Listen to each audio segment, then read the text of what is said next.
Bonjour à toutes, bonjour à tous. Bienvenue dans ce nouvel épisode de Ficelle. Aujourd'hui, nous fêtons notre 100e épisode. Et pour m'accompagner sur ce podcast, Ludovic. Salut Ludo. Salut Adrien, bonjour à tous. Salut Jérôme. Et avec nous, nous avons un journaliste belge qui nous accompagne, c'est Jérôme Brice. Salut Jérôme. Salut, merci à tous et merci pour l'invitation. Eh bien écoute, on va parler de pas mal de sujets avec toi. On va notamment parler de la FIBA Europe Cup et de la B-Next League, qui est une fusion entre la Ligue belge et la Ligue néerlandaise. Donc c'est un championnat qui aura lieu la saison prochaine. On va d'abord commencer par la FIBA Europe Cup. Je voulais savoir, qu'est-ce que tu as pensé du Final Four de cette FIBA Europe Cup au niveau de l'organisation notamment et du niveau de jeu? Au niveau de l'organisation, j'ai envie de dire que vu la situation actuelle, la pandémie et tout ça, le fait qu'il y ait du basket, c'est déjà une bonne chose. Donc voilà, il y a eu beaucoup de contraintes dans l'organisation. Ce qui est sympa, c'est que on a pu voir des spectateurs dans les salles. Il faut savoir qu'en Belgique, pour le moment, le championnat il est toujours à huis clos. Donc il n'y a que les journalistes qui ont l'occasion d'aller sur place et de voir des matchs. Donc voilà, moi déjà en tant que Belge, d'avoir l'occasion de voir des salles avec des spectateurs, ça rappelle presque un vieux souvenir et ça fait du bien. Donc rien que pour ça, j'aurais tendance à dire que l'organisation a été bonne. Après, voilà, on va pas se mentir non plus au niveau du niveau de jeu, justement. La FIBA Europe Cup, c'est quand même la 4e Coupe d'Europe derrière l'Euroleague, l'Eurocup et la Champions League. Donc fatalement, une fois que tu retires toutes les équipes qui participent à ces 3 autres compétitions, les équipes qui restent, c'est pas le gratin. Donc oui, parfois on peut être un peu déçu du niveau de certaines équipes. Mais l'un dans l'autre, voilà, le fait de voir du basket, et ça permet aussi de découvrir de nouvelles équipes dont on a généralement jamais entendu parler. Ça permet à des joueurs aussi de se mettre en évidence parce que on n'y pense pas toujours, mais sur un CV, en tant que joueur, même si c'est la 4e Coupe d'Europe, on s'en fiche, c'est noté sur le CV, j'ai gagné la FIBA Europe Cup, et ça fait toujours du bien, et on va pas se mentir, ça ajoute peut-être quelques dollars aussi sur les futurs contrats. Donc voilà, après le Final Four, je trouve qu'il a encore été assez sympa. On a eu du suspense, surtout en demi, avec ce match et la victoire de Ziona, et le 3 points du futur MVP du Final Four, Wayne Sheldon, à quelques secondes de la fin pour offrir la victoire. Donc voilà, on a eu du suspense. Le vainqueur est un beau vainqueur. On a eu des matchs serrés, et c'est aussi un peu pour ça qu'on suit ce genre de compétition. Si c'est pour avoir des blowouts, ça n'a pas trop d'intérêt. Et si les équipes sont à peu près de niveau similaire, donc voilà, je dirais un bilan plutôt positif dans les circonstances actuelles, et tout, en mettant bien en perspective que voilà, c'est pas la Coupe d'Europe la plus importante non plus. Donc voilà. Clairement, écoute, de mon côté, avis partagé. Moi, j'ai adoré voir cette salle remplie parce que c'était un peu tristouné pendant la saison de voir des salles vides. Et puis il y avait une grosse ambiance, même si l'Ironie Nez-Ziona jouait pas réellement à domicile puisque c'était à Tel Aviv et non pas dans la ville de Nez-Ziona. C'était énorme de voir cet engouement autour du club et du Final Four, sachant qu'en Israël, le basket est un sport populaire. Et en ce qui concerne le niveau de jeu, j'ai trouvé qu'il y avait plutôt une grosse intensité. Alors après, c'est sûr que c'est pas la Coupe d'Europe avec le niveau le plus relevé, mais j'ai trouvé vraiment qu'on avait au moins des matchs serrés, que ce soit en demi ou en finale. Même si la demi entre Ostro et Oradea était déjà un peu moins serrée, mais au moins on a eu du spectacle. Je pense que c'est ton avis aussi, Ludo. Oui, bien sûr. Moi, j'ai trouvé que c'était une très bonne organisation, comme toutes les compétitions FIBA dans l'ensemble, avec effectivement donc, le public dans la salle, ce qui est vraiment agréable, surtout dans la Miftachim Arena, qui est une belle salle. Et donc une compétition qui accueille du public, contrairement au Final Four de l'Euroleague où il n'y a pas de public. Donc quand même, c'est une très bonne chose. Ce qui était très bien aussi, c'est que tous les matchs étaient diffusés gratuitement sur YouTube. Le bémol, c'est que les matchs n'étaient pas commentés. Donc ça, quand même, c'est malheureux. Par rapport au niveau de jeu, c'était plutôt un bon niveau de jeu avec des matchs serrés, du suspense. Bon, bien sûr, il y a moins de jeux collectifs et plus d'actions perso qu'en Euroleague, en Eurocup ou en BCL. Sinon, je suis d'accord avec Jérôme sur le fait que forcément ça attire les joueurs de jouer la FIBA Europe Cup, même si c'est que la 4e Coupe d'Europe. C'est forcément, ça permet de se mettre en avant. On en avait parlé lors du dernier podcast. Voilà. Ok. Bah écoutez, on va parler. Je voulais savoir si on va parler d'un joueur ou d'une perf qui vous a marqué. Est-ce que Jérôme, il y a un joueur ou une performance qui t'a marqué lors de ce Final Four? Est-ce que je peux faire un petit peu le chauvin? Ah bah vas-y, je t'en prie. Moi, il y a un joueur qui m'a vraiment impressionné, et c'est depuis le début de la saison, parce que j'ai l'habitude de le suivre aussi. C'est un joueur de Mons, c'est leur meneur, en fait, Jabril Durham, en fait, il a débarqué cette année à Mons, et on l'a vu, c'est vraiment le leader de cette équipe. D'ailleurs, il termine deuxième meilleur marqueur de la compétition, si je me trompe pas. Alors que voilà, il est meneur, et c'est pas du tout un gars qui joue pour lui. Il fait tourner l'équipe.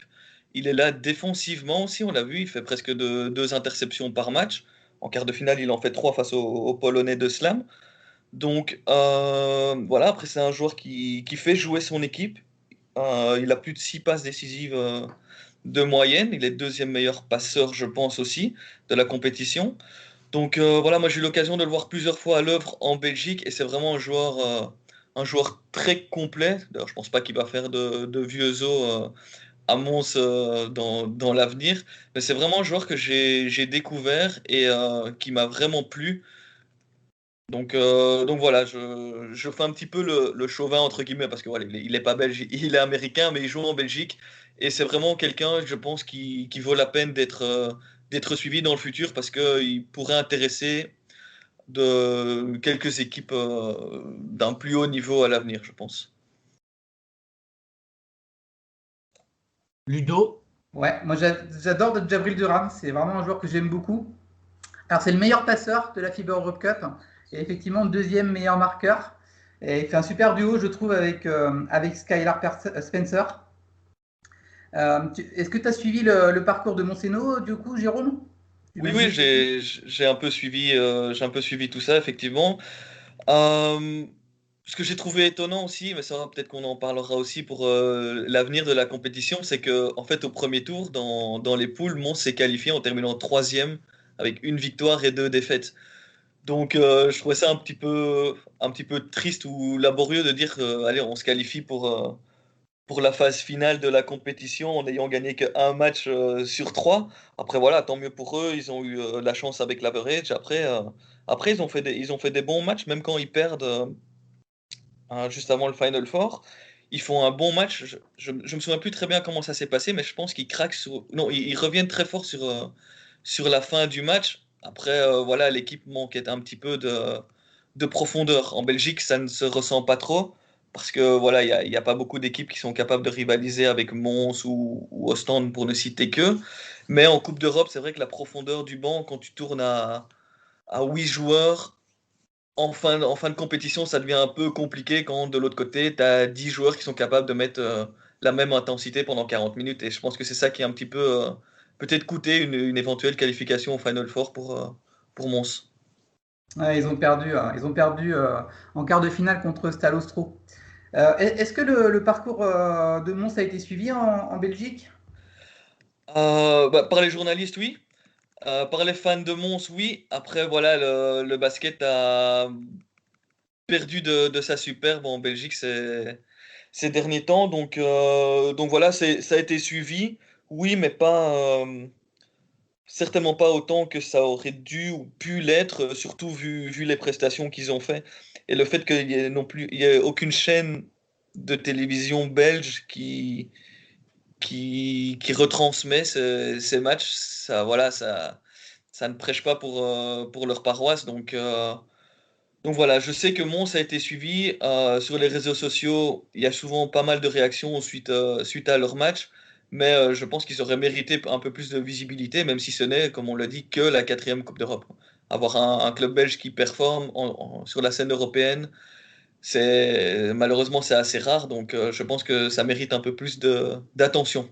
Mais c'est vrai qu'ils sont pas passés loin de se qualifier pour le Final Four. Ils sont tombés sur Ostro, justement, qui a été jusqu'en en finale. Mais j'ai envie de dire, c'est vrai que c'est tout le paradoxe parce que cette FIBA Europe Cup, elle a permis cette année, vu le peu de matchs joués, à des équipes qui paraissaient outsiders ou clairement pas favorites, d'aller loin dans la compétition. Et c'est ça que j'ai aussi aimé, c'est que ça ajoutait un peu de piment quoi, à cette compète où on pouvait voir cette année des pays avec des clubs roumains, des clubs, le club polonais d'Ostro, voilà, qui ont pu aller très loin dans cette compétition. Je pense que il faut que ce genre de compétition se concentre sur le fait de faire participer les clubs de pays où le basket est moins développé ou alors qui n'ont pas leur place dans des compétitions qui font encore plus parler, quoi. Moi, je suis pas tout à fait d'accord avec toi, Adrien. Enfin, on en parlera tout à l'heure sûrement, mais je pense qu'il faut un mix des deux, c'est-à-dire des pays, des clubs moyens, des pays, des gros pays, on va dire, et des participants des pays moyens et des petits pays. Il faut mixer les deux, je pense.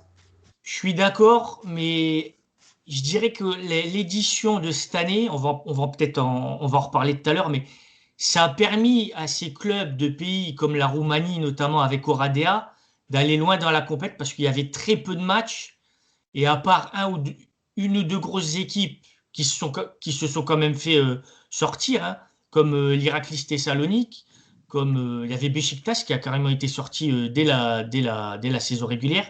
Je pense que c'est ça qui a permis à des clubs de pays comme ça d'émerger. Alors après, on va en reparler tout à l'heure, j'ai trouvé qu'effectivement c'était quand même très peu en termes de matchs.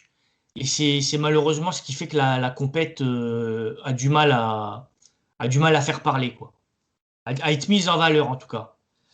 Bah écoute, Ludo, toi, t'as un joueur qui t'a marqué pendant cette saison ou lors du Final Four? Alors moi, par rapport au Final Four, c'est une perf, le tir de Wayne Selden en demi-finale pour Nez-Iona au Parma Perm. Donc c'était une finale avant l'heure quasiment entre les deux favoris, on va dire. Et il gagne le match sur une action individuelle au buzzer. Donc pour moi, c'est ça, c'est la perf qui m'a marqué. Ok, ben écoute, c'est vrai que Wayne Selden a été énorme, notamment en demi au club russe de Parma. Il a été assez complet en finale aussi. Néanmoins, moi j'ai retenu un autre joueur, c'est Nimrod Levy, parce qu'on a beaucoup parlé des joueurs américains de cette équipe de l'Ironie Nez-Iona, mais Nimrod Levy, il a été exceptionnel sur ce Final Four. Il score 14 points au club russe de Parma en demi, avec 85% au shoot, 4 sur 5 à 2 points et 2 sur 2 à 3 points. Et en finale, il score 21 points face à Ostro, avec 4 sur 6 à 2 points, 2 sur 4 à 3 points et 7 sur 9 au lancer franc. Donc, si je devrais prendre un MVP sur ce Final Four, pour moi, ça serait plus Nimrod Levy, même si le fait que Wayne Selden ait probablement été plus clutch, je pense que c'est ça qui a penché dans la balance. Et Taldun Donc, aussi, le guerrier. ah ben lui, ouais, le gars score très peu, mais vraiment valeureux, le guerrier, comme tu dis. Il s'est fracturé l'arcade, il jouait Ouais. avec une main quasiment fracturée. Ouais, c'était assez énorme à voir, ça aussi. Et sinon, bon, j'ai noté que Jérôme Meïnsé, j'ai trouvé qu'il n'a pas démérité. Et par contre, il y a Patrick Miller qui a été pas mal sur l'admi, mais adresse catastrophique au shoot en finale, où il fait 1 sur 12 au tir, notamment. Et il y en a un qui m'a agacé, c'est Brian Angola, hein. Je vous le dis, le gars, sur certaines actions, c'est ça qui m'énervait avec l'Ironie Nez-Iona, c'est que sur certaines phases de jeu, alors je sais que c'est la FIBA Europe Cup, c'est la C4, mais le mec lâchait pas son ballon. En demi, il fait 12 points à 2 sur 17 au shoot, avec 1 sur 10 à 2 points, 1 sur 7 à 3 points. Heureusement, il fait 7 sur 7 au lancer franc. Et en finale, j'ai envie de dire quasiment pareil, il fait 15 points, il shoot à 1 sur 9 à 2 points. Heureusement, il fait 4 sur 8 à 3 points, mais honnêtement, ça m'a un peu gonflé quoi, de ne pas le voir lâcher son ballon, quoi. Je sais pas pour vous, mais. C'est vrai que je suis étonné de voir ces deux prestations sur le Final Four de Brian, parce que bah, voilà, il était au stand l'année passée, et bah, il était franchement super impressionnant. Je pense qu'il a d'ailleurs été MVP de la saison. C'est l'année passée ou il y a 2 ans maintenant, j'ai un doute. Euh, et franchement, c'est un joueur mais de top qualité, et généralement, il croque peut-être un peu, mais il est efficace. Et c'est vrai que de voir ces deux prestations-là sur le Final Four, c'est assez étonnant parce que ça ne reflète pas du tout le talent et la qualité du joueur, quoi. C'est clair. Moi, je suis du même avis à Ostende. Il m'avait impressionné en BCL. C'est là où il s'était révélé avant d'aller jouer à. Je crois qu'il avait joué au Partizan Belgrade, il me semble. Ouais, c'est ça. Et là, ouais, il a été décevant. Et puis Patrick Miller, ouais, c'est dommage parce que j'ai envie de dire, il est pas dedans au moment où c'est important, quoi, sur la demi et la finale, alors qu'il a été régulier sur toute la saison. Et il y a des croqueurs dans cette équipe quand même, hein. Ouais, ouais. Alors, on va passer aux awards. Voilà, je sais que tu voulais nous en parler, Ludo. Euh, est-ce que est-ce que tu as des meilleurs 5 sous les yeux à nous annoncer, notamment? Bah, alors, en fait, donc, toute l'équipe du podcast Ficelle a voté pour attribuer les awards pour la FIBA Europe Cup cette saison. Donc on Mhm. va commencer par le meilleur jeune, avec le pivot turc Alperen Sengun, à l'unanimité. Ok, bon, totalement compréhensible.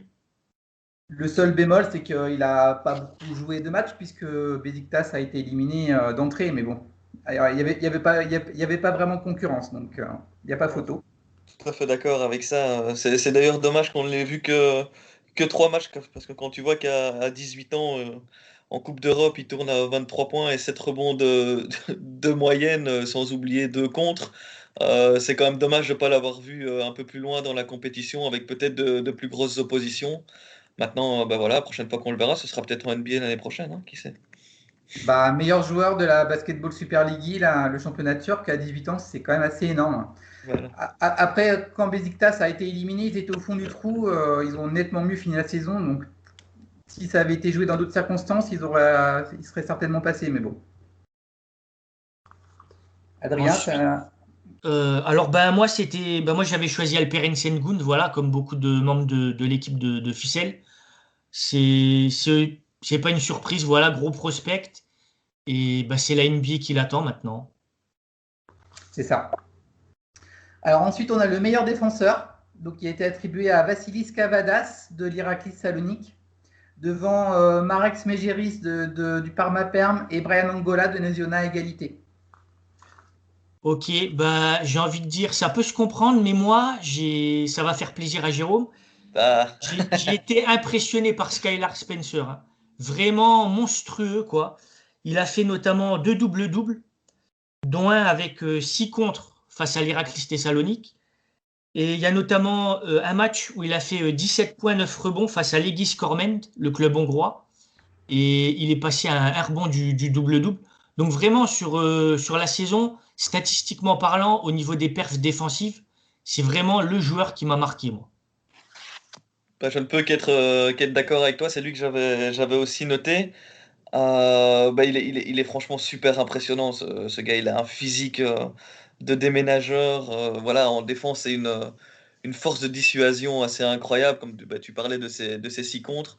En championnat, en Belgique, c'est la même chose. D'ailleurs, il était nommé dans les 3 prétendants, même pour le titre de MVP de la saison, en championnat belge cette saison. Bon, il a terminé troisième. Mais oui, dans la raquette, voilà, c'est un monstre. Franchement. Il prend des rebonds, il est super efficace maintenant. Voilà, on parle de défenseur, mais même offensivement, c'est quelqu'un qui est très très efficace. Il va prendre 10 shots, il va en mettre au moins 8. Et il se bat au rebond. Et défensivement, on voit qu'il oblige les attaquants à changer leur manière d'attaquer le cercle quand il est là. Quand il est sur le terrain, on voit clairement la différence.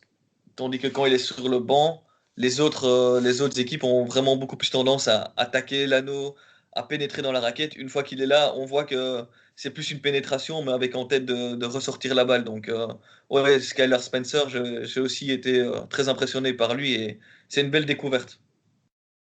Tu peux nous rappeler les deux autres nominés pour le titre de MVP? Je crois qu'il y avait Mihailovic. C'est ça, il y avait Mihailovic, Ryan Greener et Skylar Spencer. Et c'est Et c'est Mihailovic qui a été choisi, hein, c'est ça? exactement de peu devant Greener. Ce qui a fait la différence là, c'est le fait que Greener est arrivé en janvier-février, si je me trompe pas. Parce que s'il avait été là dès le début de la compétition, je pense que le titre de MVP lui tendait les bras tellement il est au-dessus, mais c'est. Enfin, voilà, il a dominé. Bah, par exemple, un Skylar Spencer, bah, il l'a dominé. Parce que il a des skills, il a un petit shot, donc il était obligé de sortir. Après, il est capable de driver. Non, franchement, très impressionnant, Ryan Greener, mais voilà, la différence, Mihailovic, c'est vraiment quelqu'un qui est axé, c'est un 2 mais qui est très axé sur la pénétration et le shot. Donc c'est vraiment un gros scoreur et bah, il a fait des très très très grosses performances cette saison avec des.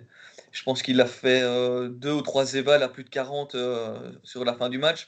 Donc c'était vraiment très très costaud. Donc il mérite son titre de MVP. Mais voilà, si Kriner avait fait toute la saison, il y aurait peut-être encore eu un peu plus match. C'est là où on parlait tout à l'heure de l'intérêt de la FIBA Europe Cup. Greener, il est quasiment inconnu du grand public, alors que Skylar Spencer, il s'est fait quand même un nom grâce à la FIBA Europe Cup. Et pourtant, ils ont fait une saison similaire. Exactement. C'est tout à fait ça et c'est ce qui démontre l'importance des Coupes d'Europe, comme tu dis. Voilà, Spencer, ok, il a joué la FIBA Europe Cup, mais il y a des clubs d'Eurocup, de Champions League qui se sont intéressés à lui. Tandis que Kriner, bah, il est tout aussi bon, mais il n'a pas eu cette exposition européenne qui fait que voilà, il aura peut-être pas les mêmes offres. Après, voilà, je lui souhaite d'en avoir et je pense qu'il en aura. Mais c'est vrai que l'exposition européenne, même sur une quatrième Coupe d'Europe, c'est primordial pour les joueurs. Et d'ailleurs, je pense qu'il y en a beaucoup qui choisissent d'aller dans certains clubs juste pour avoir cette exposition européenne, même si c'est que quelques matchs et que la quatrième Coupe d'Europe, quoi. Je suis d'accord avec toi. Adrien, tu veux rajouter quelque chose? Non, bah écoute, on passe au meilleur coach. Ouais. Donc, le meilleur coach, c'est Bram Gridberg, le coach américain de Nasiona, qui a été élu devant Christian Hakim et Jovica Arsic. Alors, j'ai envie de dire, c'est mérité, mais moi j'aurais plutôt dit Igor Milizic, le coach de Ostro. D'accord avec toi. Si je peux, si je te peux enchaîner, j'avais noté aussi Milicic, bah, tout simplement parce que je pense pas qu'on attendait les Polonais si loin déjà au niveau de la compétition. Moi, pour être sincère, je ne connaissais pas du tout le coach, donc j'ai un petit peu regardé son boulot. Il a quand même été élu 3 fois coach de l'année en Pologne. Alors, ok, c'est la Pologne, mais bon, faut quand même être élu coach de l'année, et c'est pas le fruit du hasard. Et après, on a vu qu'il a réussi à tirer vraiment le meilleur des joueurs qui étaient à sa disposition, parce qu'on n'arrive pas en finale par hasard quand on est loin d'être parmi les favoris. Voilà, ce serait peut-être intéressant aussi de le voir maintenant quitter un peu la Pologne et voir qu'est-ce qu'il pourrait peut-être faire dans un club, je sais pas, peut-être un petit peu huppé, à voir. Ben, en tout cas, il a été champion de Pologne suite à la finale de FIBA Europe Cup avec Ostro. Et c'est vrai que je dirais que le coach d'Ironi Nesiona démériterait pas, mais l'Ironi Nesiona, pour moi, c'était un faux outsider, quoi. Pour moi, clairement, comme tu disais, Jérôme, le club d'Ostro était un peu une surprise. On s'attendait peut-être pas à voir ce club aller aussi loin. Ludo? Ouais, non, c'était juste pour ajouter que Milicic a annoncé vouloir coacher en Italie. Ah, Voilà, donc c'est une occasion intéressant. peut-être qu'il a fait un appel du pied, en tout cas, on va dire. Ah ben voilà. Et Jérôme disait qu'il avait tiré le meilleur de son groupe, ce qui est vrai hein, en FIBA Europe Cup, mais également en championnat où ils ont en championnat de Pologne où ils ont fait un super parcours. Mais je pense que, enfin, pour moi, Greenberg a fait la même chose avec Naziona. Il a aussi tiré le meilleur de son groupe. Enfin, c'est le sentiment que j'ai eu par rapport au Final Four. C'est pas un coach technicien, mais par contre, il est très fort en gestion de groupe. Ouais, clairement. Ensuite, il nous restait bah, le MVP. Donc le MVP, c'est Olivier Anlan, le meneur québécois de l'Iraklis qui a été élu, devant Brian Angola et Jérôme Hintze.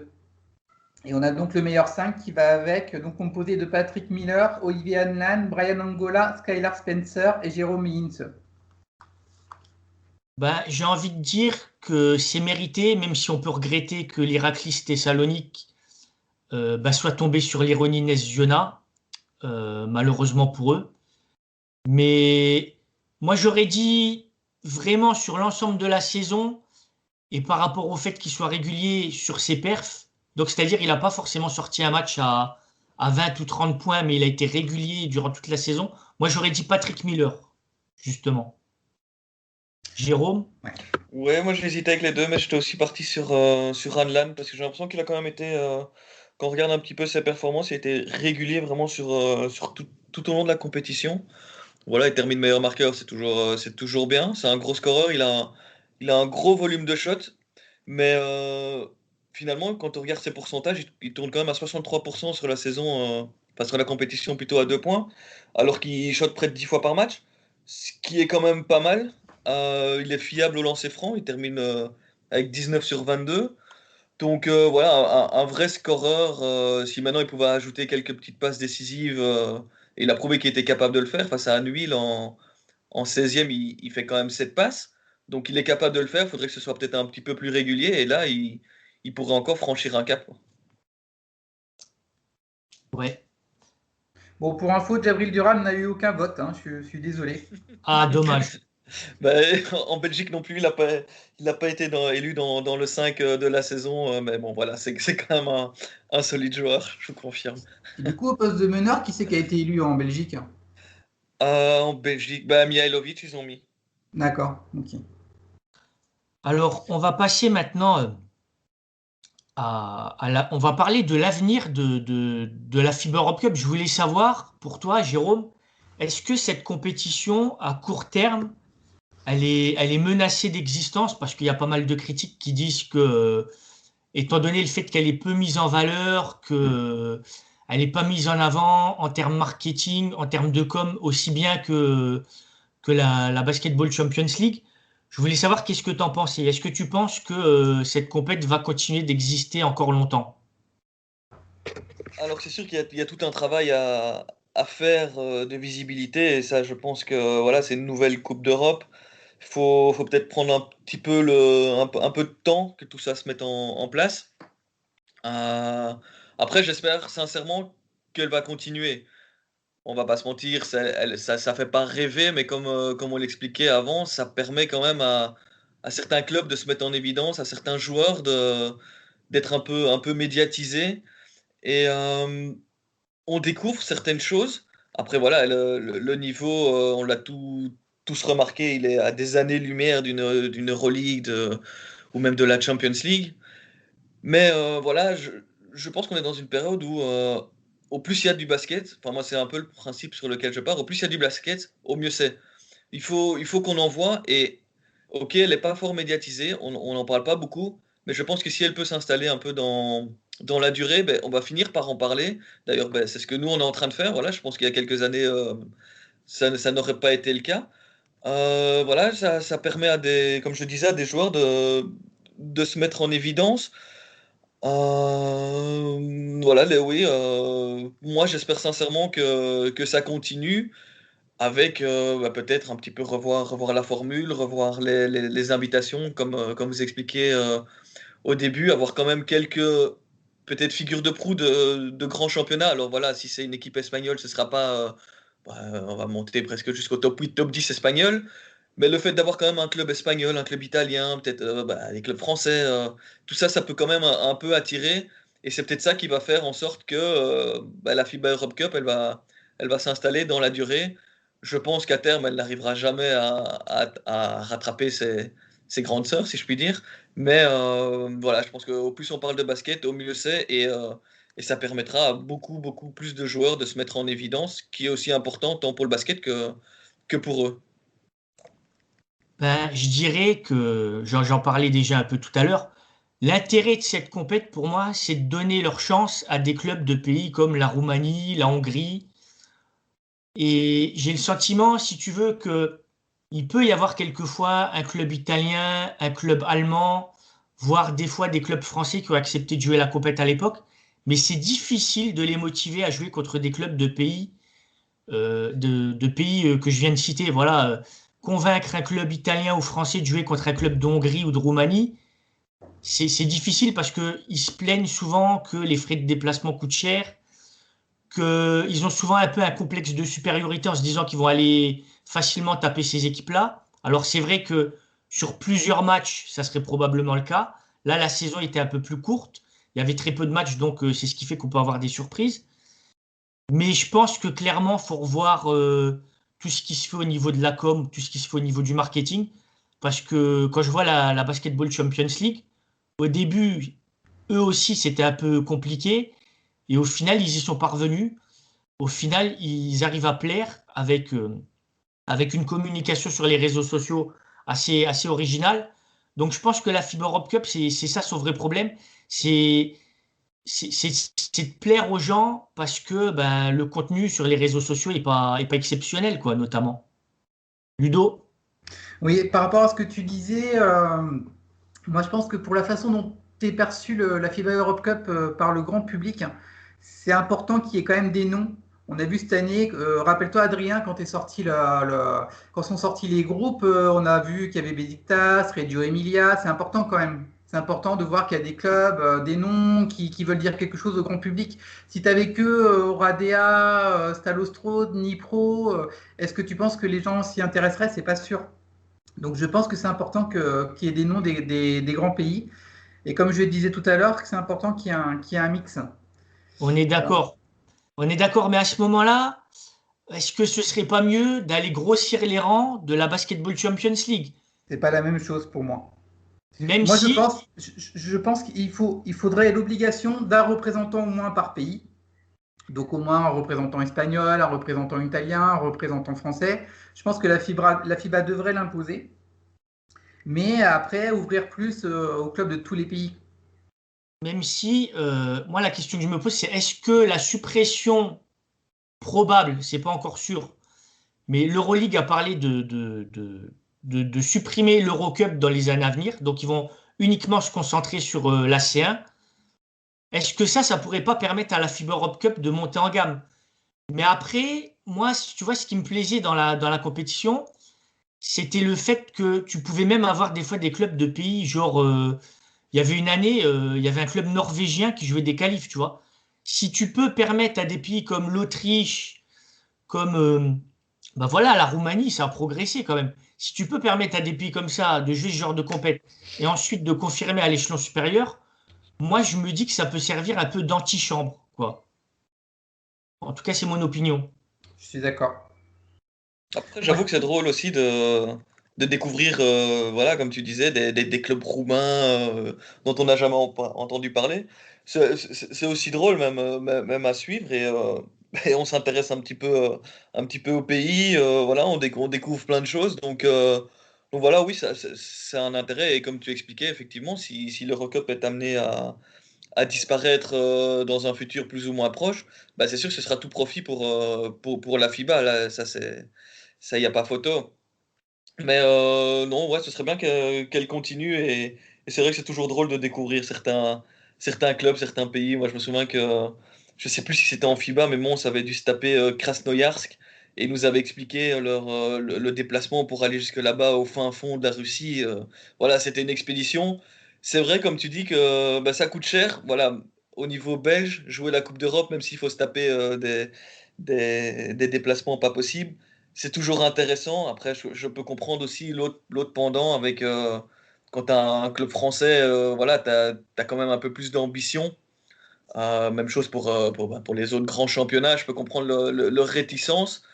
Mais peut-être, oui, comme tu disais, d'imposer, c'est peut-être compliqué d'imposer. Mais le suggérer fortement, je pense que même certains clubs, oui, espagnols, celui qui termine 12-13e, qui n'a jamais participé à une Coupe d'Europe et qui se dit, bah tiens, pourquoi ne pas tenter l'aventure, ça peut être intéressant. Ouais. Moi, je voudrais rappeler l'importance de cette compétition pour les clubs des moyens et des petits pays, pour le développement de leur club et des sélections nationales aussi. Je voudrais rappeler que le développement est pyramidal, hein, qu'il faut donc développer la base pour améliorer le sommet. Donc c'est pour ça que de mon point de vue, cette compétition doit perdurer. Par contre, s'il y a un rapprochement et un accord entre le CA et la FIBA, ça pourrait peut-être valoir la mort de cette Coupe d'Europe. C'est pas sûr qu'ils la conservent. Quand la FIBA a lancé la BCL, qu'ils ont cherché à avoir un accord avec le CA, donc ils voulaient la suppression de l'Eurocup et ils parlaient de la suppression de la FIBA Europe Cup du coup. Donc ça ne voudrait pas forcément dire le maintien de la FIBA Europe Cup. Mais si la FIBA garde la FIBA Eurocup, ils doivent absolument faire un choix. C'est-à-dire, s'ils veulent la garder, il faut développer cette compétition, la communication autour, la dotation financière et à minima commenter les matchs. Parce que voir les matchs, c'est bien, mais sans commentaire, ça fait un peu compétition du pauvre. C'est vrai ça, c'est vrai que c'est un angle dont on pense pas souvent. Et je fais le parallèle avec le championnat belge ici. Cette année, ils ont décidé de diffuser tous les matchs sur les réseaux, sur une plateforme de la ligue. Et en fait, ils ont demandé à chaque club qui jouait à domicile d'avoir chaque fois deux commentateurs. Alors, ce sont des commentateurs locaux, ce sont pas spécialement des vrais présentateurs, c'est parfois un gars du club ou quoi, mais au moins c'est vrai t'as ce commentaire, tu vois le match et ça apporte, l'air de rien, ça apporte quelque chose. Donc c'est vrai que le fait de ne pas commenter les matchs et de regarder juste des images, ça fait un peu parfois bizarre, quoi. Ouais, je suis d'accord. D'ailleurs, cette plateforme est passée payante cette année, hein, c'est ça? Avant, c'était gratuit et maintenant, c'est payant. Oui, ils essayent un peu de trouver de l'argent un peu partout, on va dire, hein, mais oui, c'est vrai que c'est payant. Je t'avoue que je ne connais pas le prix, je crois que ça doit être 8 ou 9 euros par mois, donc Ouais, c'est ça. Ouais, je crois que c'est 9,99, mais à confirmer. voilà, donc c'est encore accessible, ça doit être amélioré, mais c'est vrai que c'est toujours plus plaisant de suivre un match avec des commentateurs, peu importe qui, quoi, comment, ce qu'ils disent, que de regarder un match sans son où il se passe rien. Donc oui, non, c'est vrai que le fait de commenter les matchs, et qui plus est en Coupe d'Europe, c'est assez important et c'est pas si compliqué que ça à mettre en place. Comme je sais, ben voilà, en Belgique, ils ont demandé à chaque club qui joue à domicile d'avoir deux personnes qui le font. Pourquoi ne pas instaurer ça là? C'est très facile à mettre en place, quoi. Tout à fait. Et comment est perçue la FIBA Europe Cup en Belgique, du coup? Très bonne question. Je t'avoue que je ne sais pas trop quoi en dire. Voilà, on a suivi Mons. En Belgique, on va dire qu'on est vite content. On est loin de pouvoir rêver d'un club en Euroleague, même en Eurocup. Donc là, on se contente, on va dire, de ce qu'on a avec la Ligue des Champions et la FIBA Eurocup. Donc oui, bah oui, nous, on est content. On est content d'avoir un petit club belge qui en plus ils ont pas mal performé, donc voilà, c'est bien. Après, on va pas se mentir, quand on a vu que Mons avait loupé les qualifs de la Ligue des Champions et qui était reversé en FIBA Europe Cup, on s'est dit bon ben voilà, bon c'est la FIBA Europe Cup, quoi, c'est pas, ça fait pas rêver. Mais je repars sur ce que tu disais, que c'est important, c'est cet aspect pyramidal, c'est tout à fait ça. Le fait que Mons soit en Coupe d'Europe, ils ont une exposition. Tu l'as dit, voilà, Skyler Spencer, il est connu. Ben, lui va partir, mais d'autres joueurs vont se dire, bah tiens, lui, il a brillé, il est venu à Mons, ah, et voilà. Et petit à petit, ben voilà, peut-être qu'à terme, on aura peut-être de nouveau des clubs belges qui participeront à des Coupes d'Europe un peu plus huppées. Ouais, tout à fait. Ok, rapidement, je voulais savoir, est-ce que vous avez au moins trois clubs qui vous ont marqué dans l'histoire de la compétition, si auparavant vous aviez déjà suivi la FIBA Europe Cup? Là, je t'avoue que je vais être un peu court là-dessus, c'est que voilà, j'ai suivi la FIBA Europe Cup, mais pas assez assidûment pour dire il y a des clubs qui m'ont marqué ou pas. Moi, je partirais juste du principe sur le fait que voilà, on découvre des clubs roumains qui viennent un peu n'importe où. Donc voilà, moi, c'est plus ça l'attrait.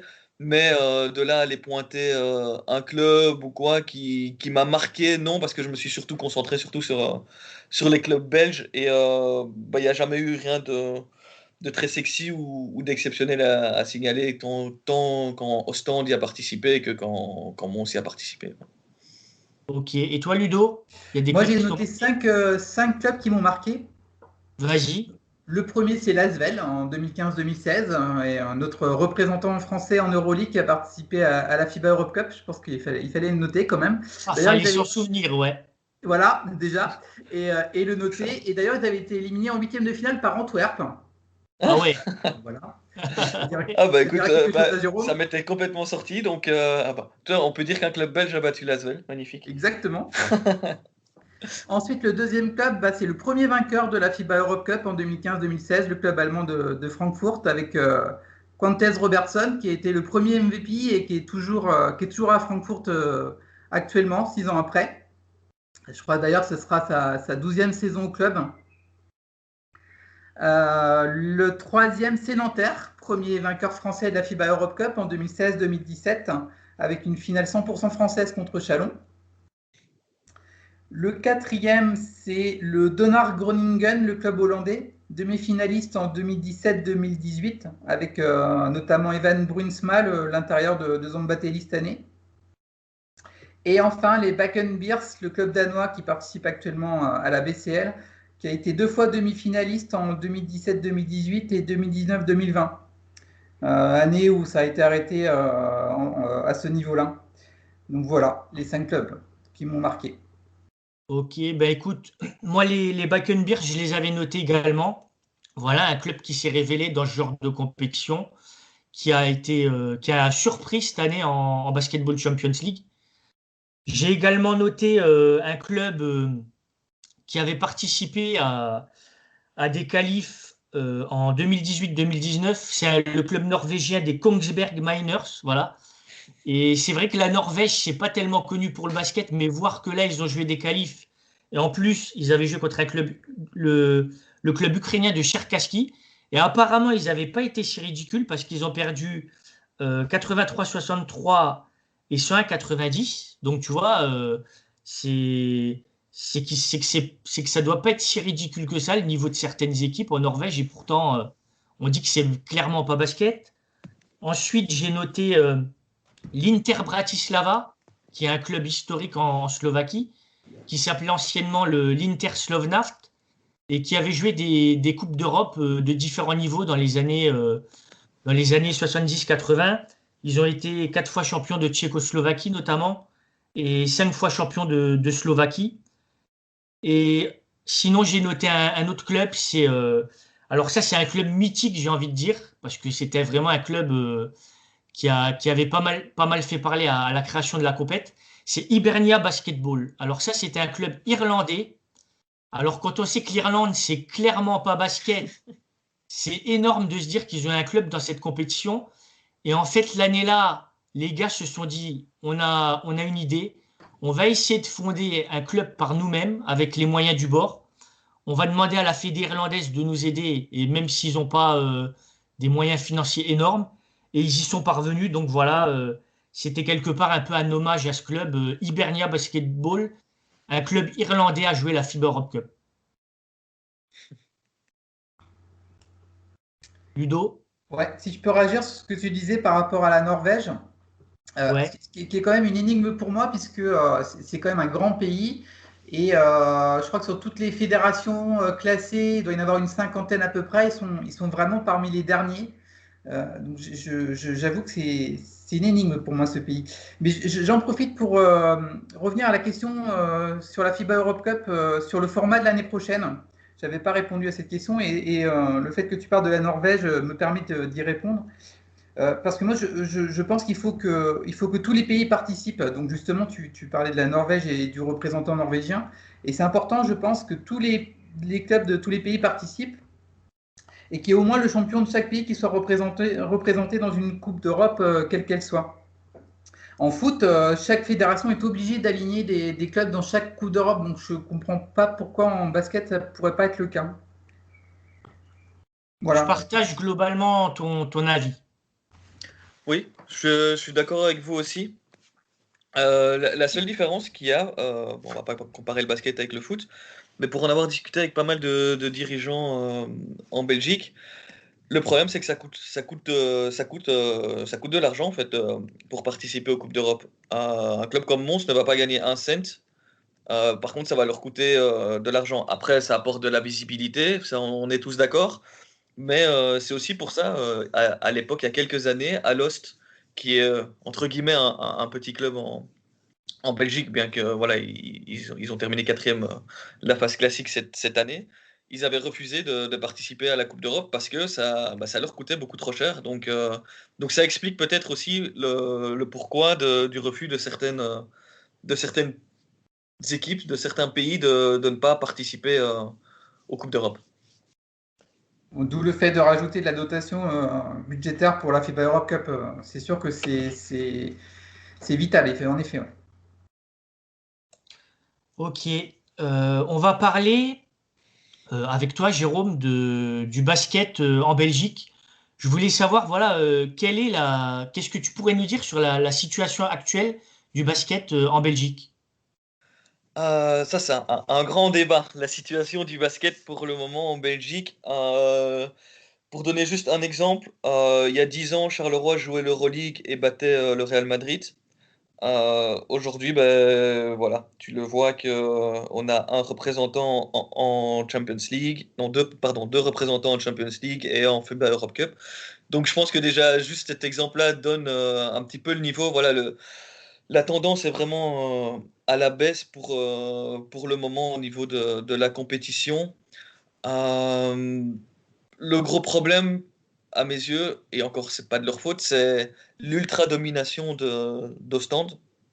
Donc ils viennent de remporter les 9 derniers championnats.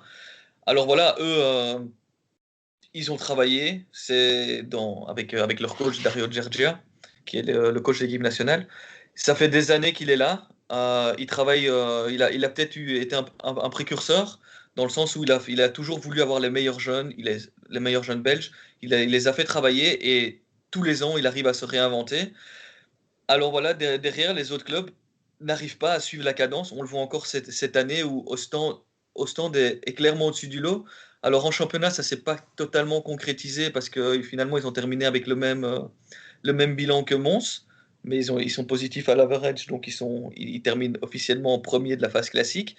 Mais voilà, là, normalement, il y a pas photo entre les deux équipes. Il y a une profondeur de banc à Ostende et Ostende va viser la décima. Donc voilà, cette domination, c'est pas spécialement une bonne chose pour la compétitivité du championnat. Donc ça, c'est plutôt au niveau l'aspect sportif. Donc oui, l'aspect sportif, ce serait plus un peu à la baisse ces dernières années, malheureusement, malgré que voilà, il y a quand même des très bons joueurs qui passent par le championnat. Et bah, voilà, pour en citer l'un ou l'autre que vous connaissez certainement, qui sont en France, il y a Paris Lee et Kenneth Smith qui jouent actuellement dans le championnat français, qui sont quand même des très bons joueurs. Il y a Tony Ejekiri qui est passé à Lasvel, qui était aussi à Ostende. Un Kevin Punter était à Anvers. Un Tornike Schengelia a commencé en Belgique aussi. Donc voilà, on a quand même un pouvoir d'attractivité qui est important, avec de très bons joueurs, mais le championnat belge est beaucoup plus vu comme un tremplin, je dirais, dans les carrières. Les joueurs ne viennent pas pour s'y installer et rester de nombreuses années quand on est un étranger. On vient en Belgique, on fait une grosse saison et puis on part et c'est un peu la norme. Donc ça, c'est surtout pour le niveau sportif. Après, il y a un autre aspect qui est indéniable, c'est l'aspect financier. Euh, je vous parlais de Charleroi qui a 10 ans qui jouait l'Euroleague. Ben, cette année, le club a été mis en vente parce qu'il il y a des problèmes financiers. Après, l'avenir du club n'est pas du tout remis en question, mais ça en dit long, comme un club comme le Spirou de Charleroi qui est assez emblématique et mis en vente. On voit qu'il y a un problème, il y a un problème et c'est l'argent et la médiatisation aussi. Le basket belge ne fait pas recette, n'est pas vendeur dans les médias. Une grosse chaîne comme la RTBF, par exemple, qui à l'époque avait une émission qui s'appelait Basket One, donc tous les week-ends, il y avait quand même un résumé d'un match à la télé et on parlait un petit peu des autres matchs. Maintenant, le week-end, c'est à peine si on annonce les résultats. Donc voilà, il y a un gros travail à faire là derrière de médiatisation et rendre un peu ce championnat un peu plus sexy.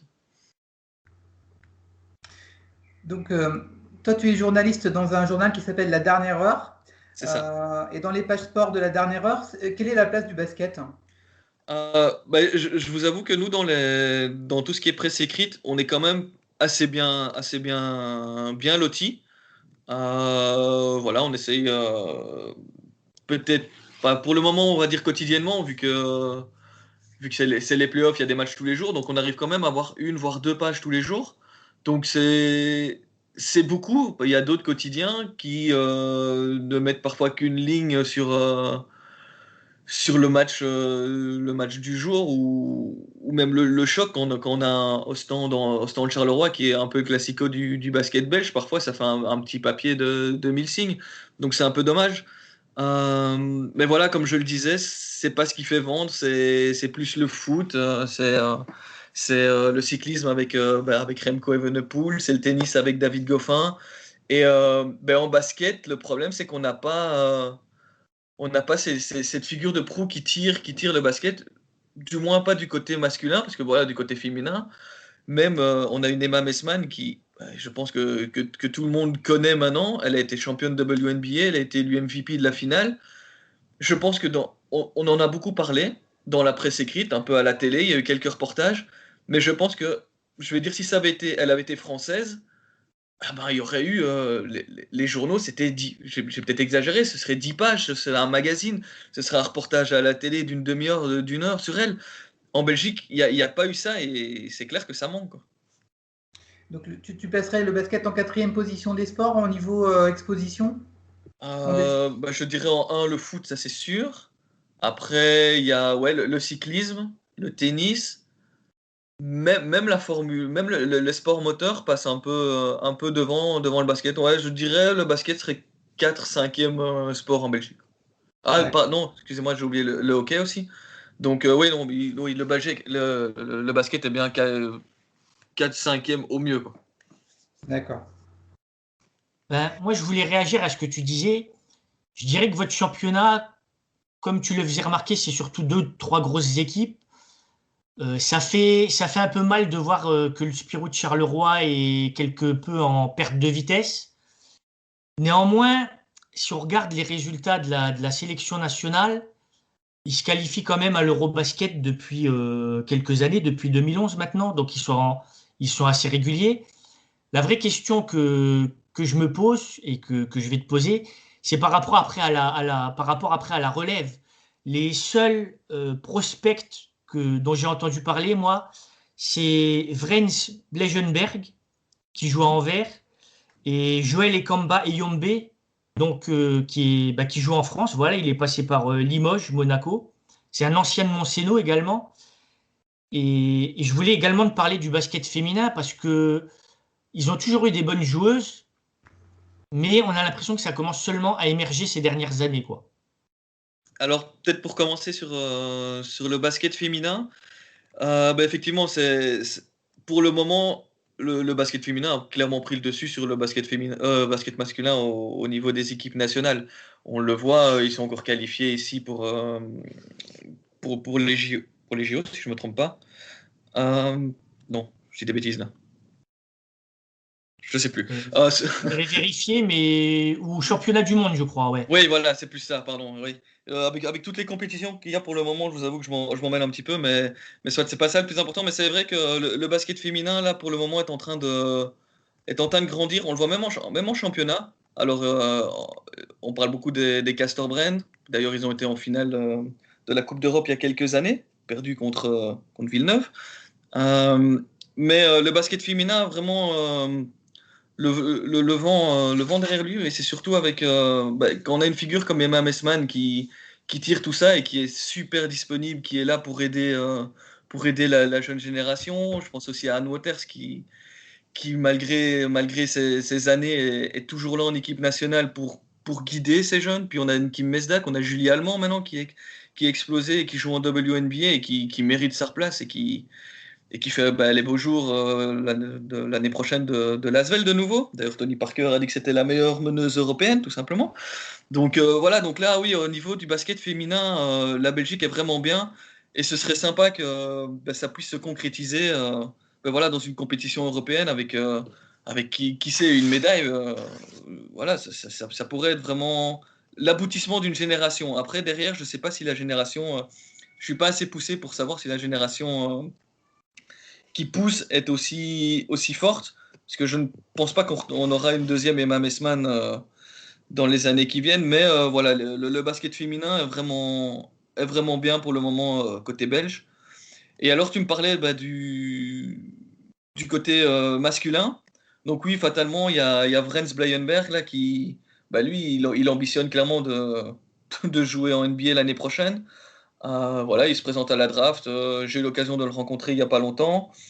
Il se voit comme un premier tour de draft, voire début de deuxième tour.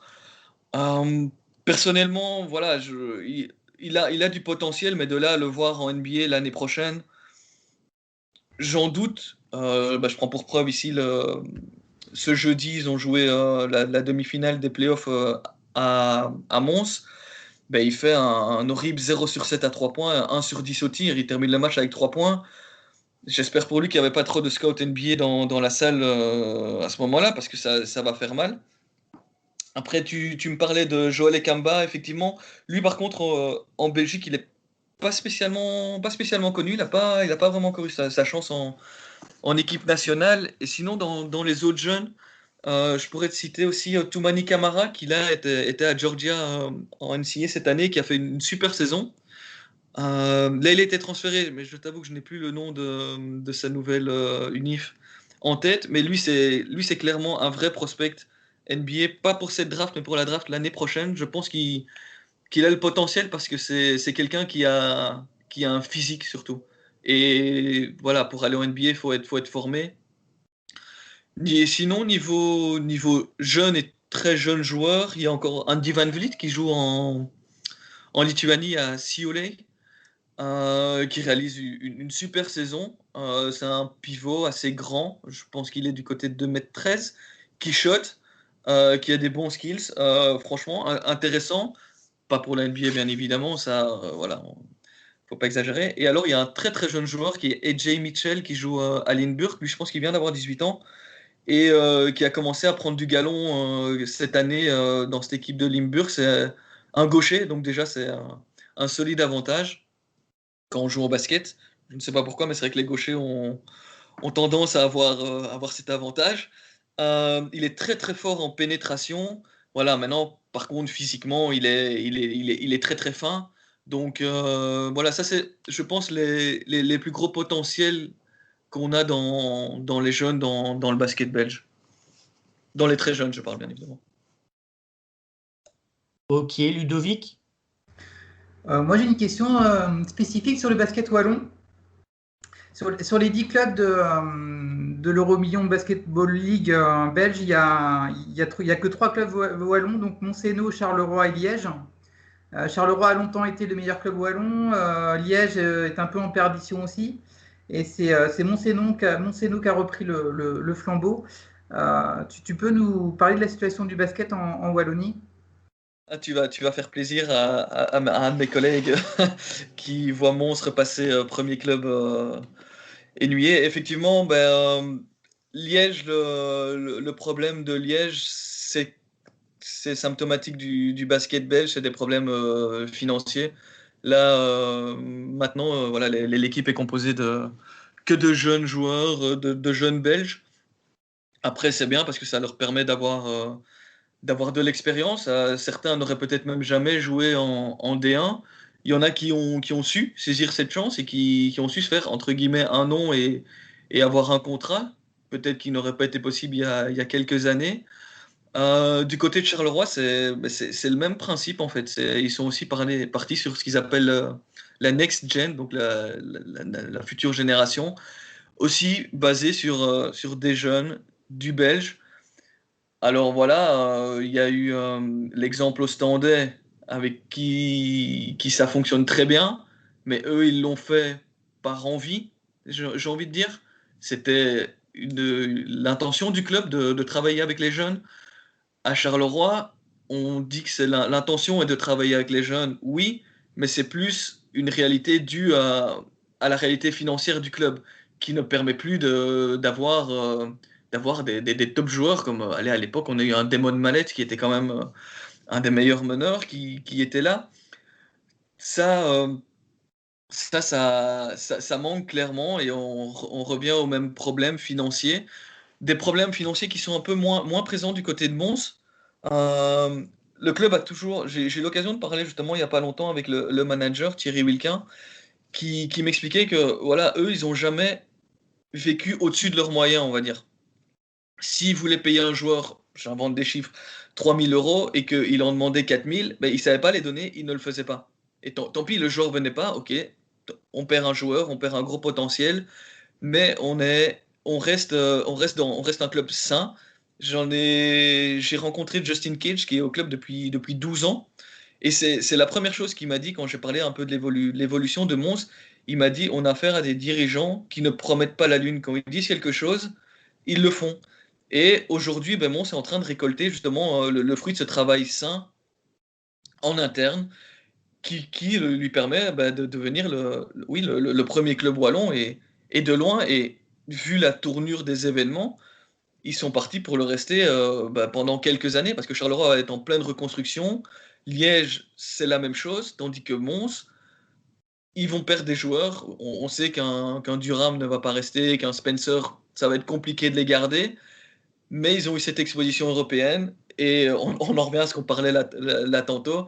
C'est important pour un club, même comme Mons, de dire ben voilà, moi, écoutez, vous venez chez moi, ok, vous serez peut-être payé un petit peu moins cette année, mais vous allez jouer sur la scène européenne, ça va vous faire connaître et après, ben, vous décrocherez peut-être un plus gros contrat.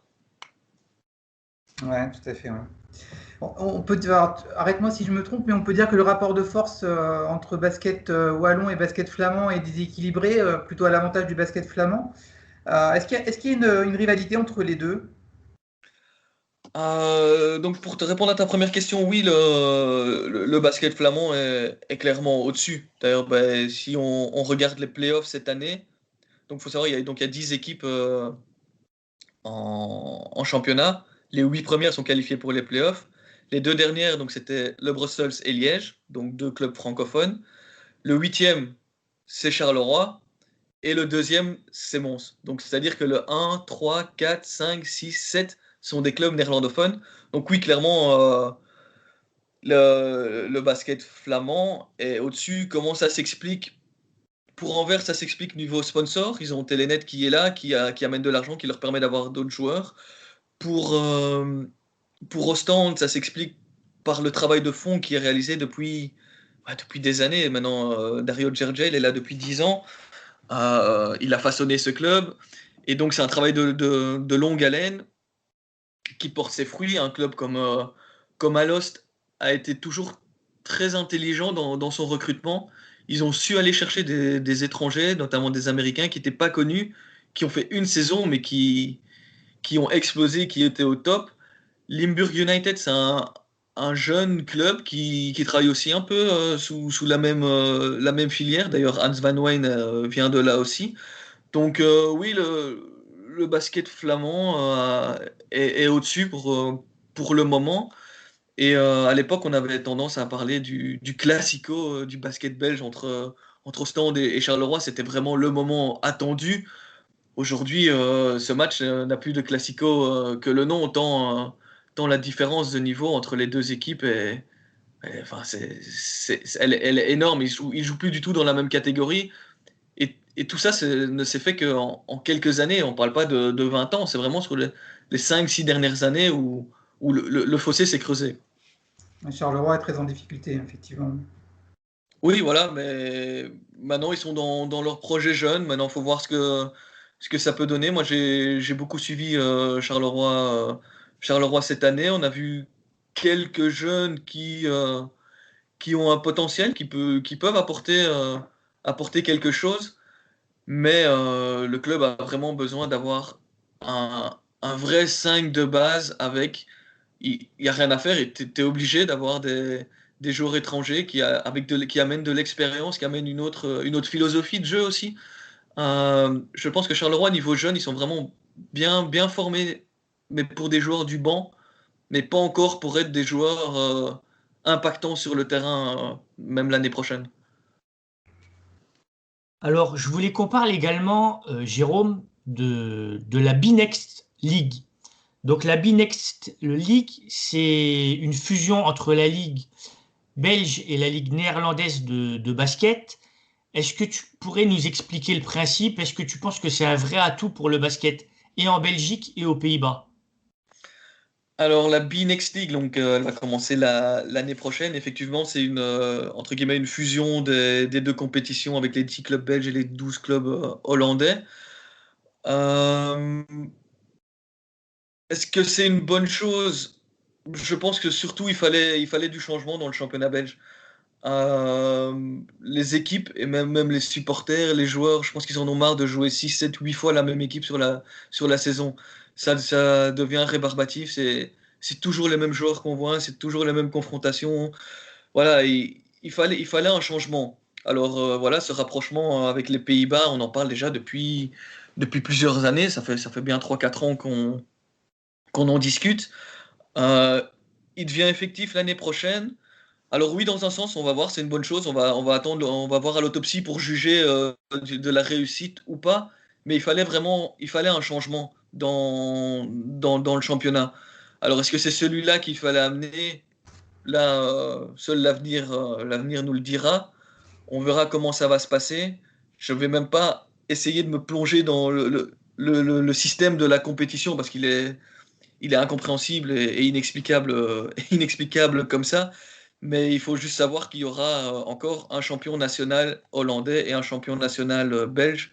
Et ça a été imposé par la FIBA, notamment pour l'attribution des Coupes d'Europe. Il faut qu'il y ait un champion national belge, un champion national hollandais. Ça sera un peu le même principe que la PAF League, là, le championnat qui regroupe les clubs estoniens et lettons, je pense. Enfin, un tronc commun, un champion de la Ligue et après le champion national. C'est ça ou pas?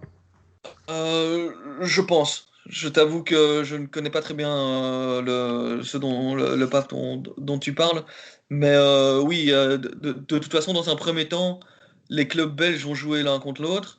Les clubs hollandais vont jouer l'un contre l'autre. Il va y avoir une sorte de classement. Puis les 5 meilleurs de chaque pays vont se retrouver. Les autres vont se retrouver dans une autre poule. Et puis c'est là que ça devient un petit peu plus compliqué à comprendre avec un groupe Gold, comme ils appellent ça, un groupe Silver. Après, voilà, c'est expliqué par écrit.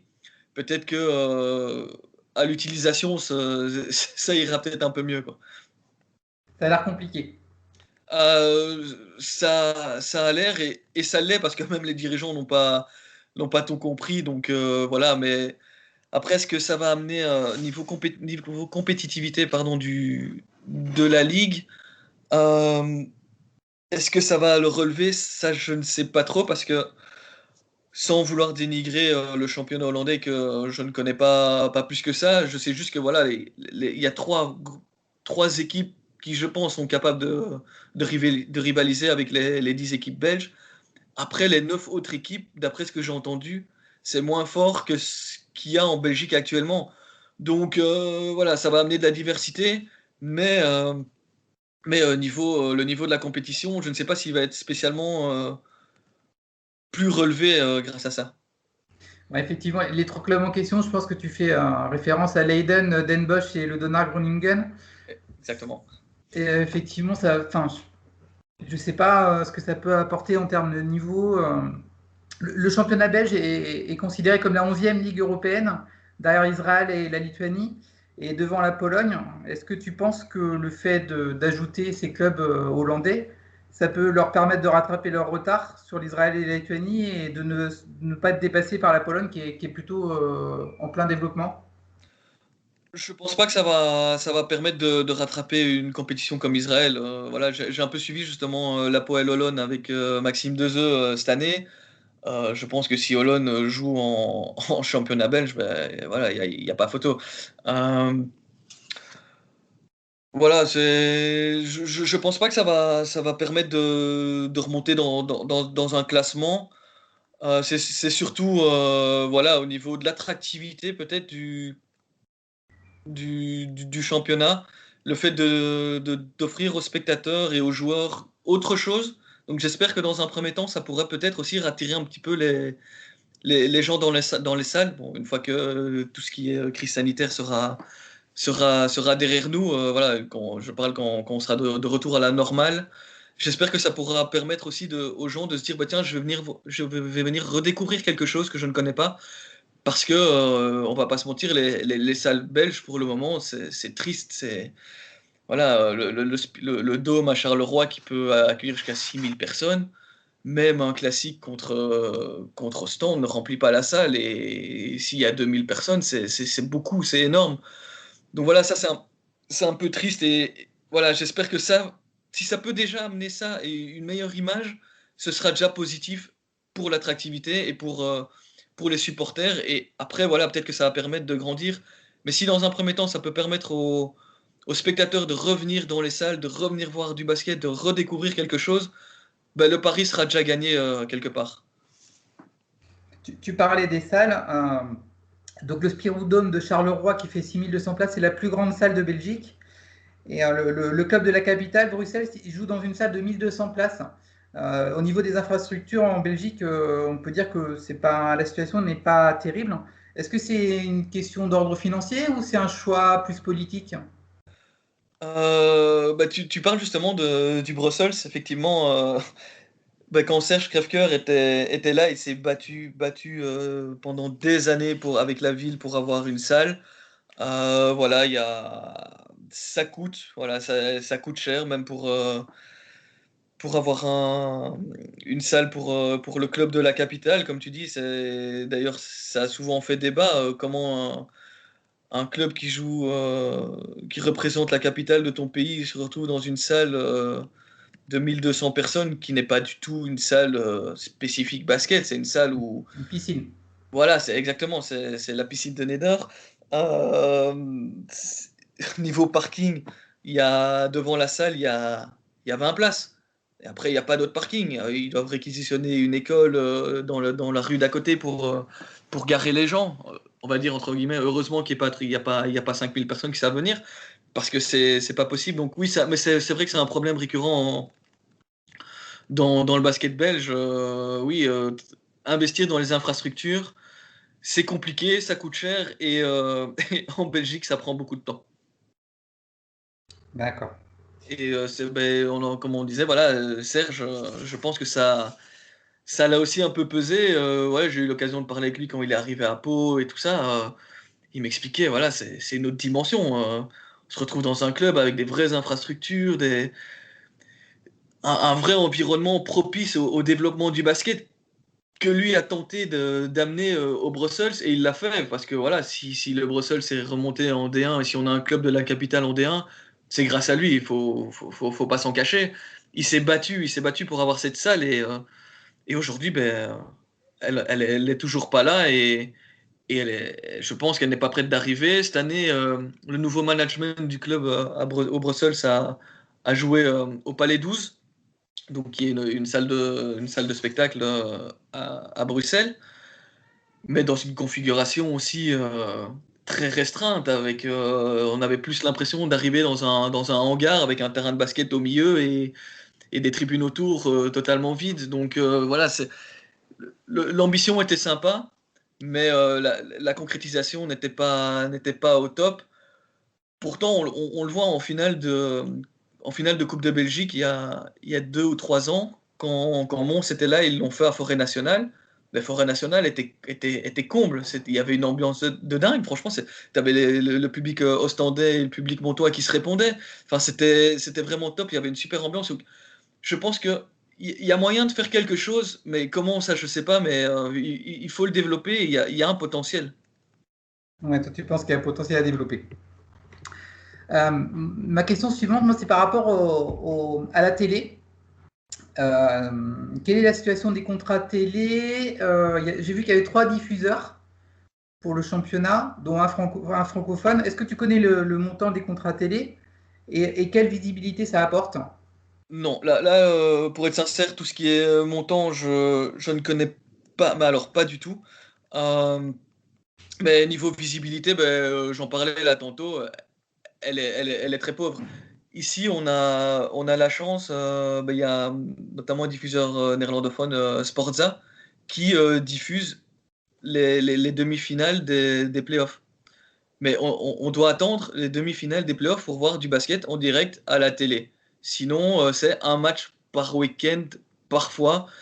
Voilà, ils ont surtout basé la visibilité sur leur plateforme qui est payante.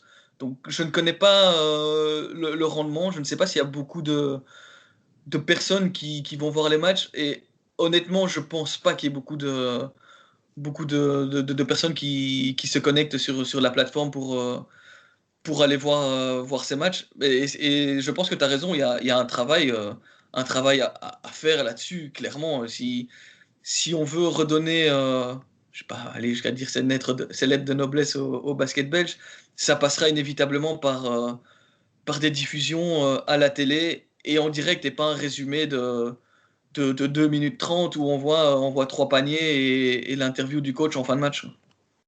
On a le même problème chez nous, hein. Est-ce que tu as une idée du montant des plus gros budgets, notamment Ostende, Montseno et Antwerp?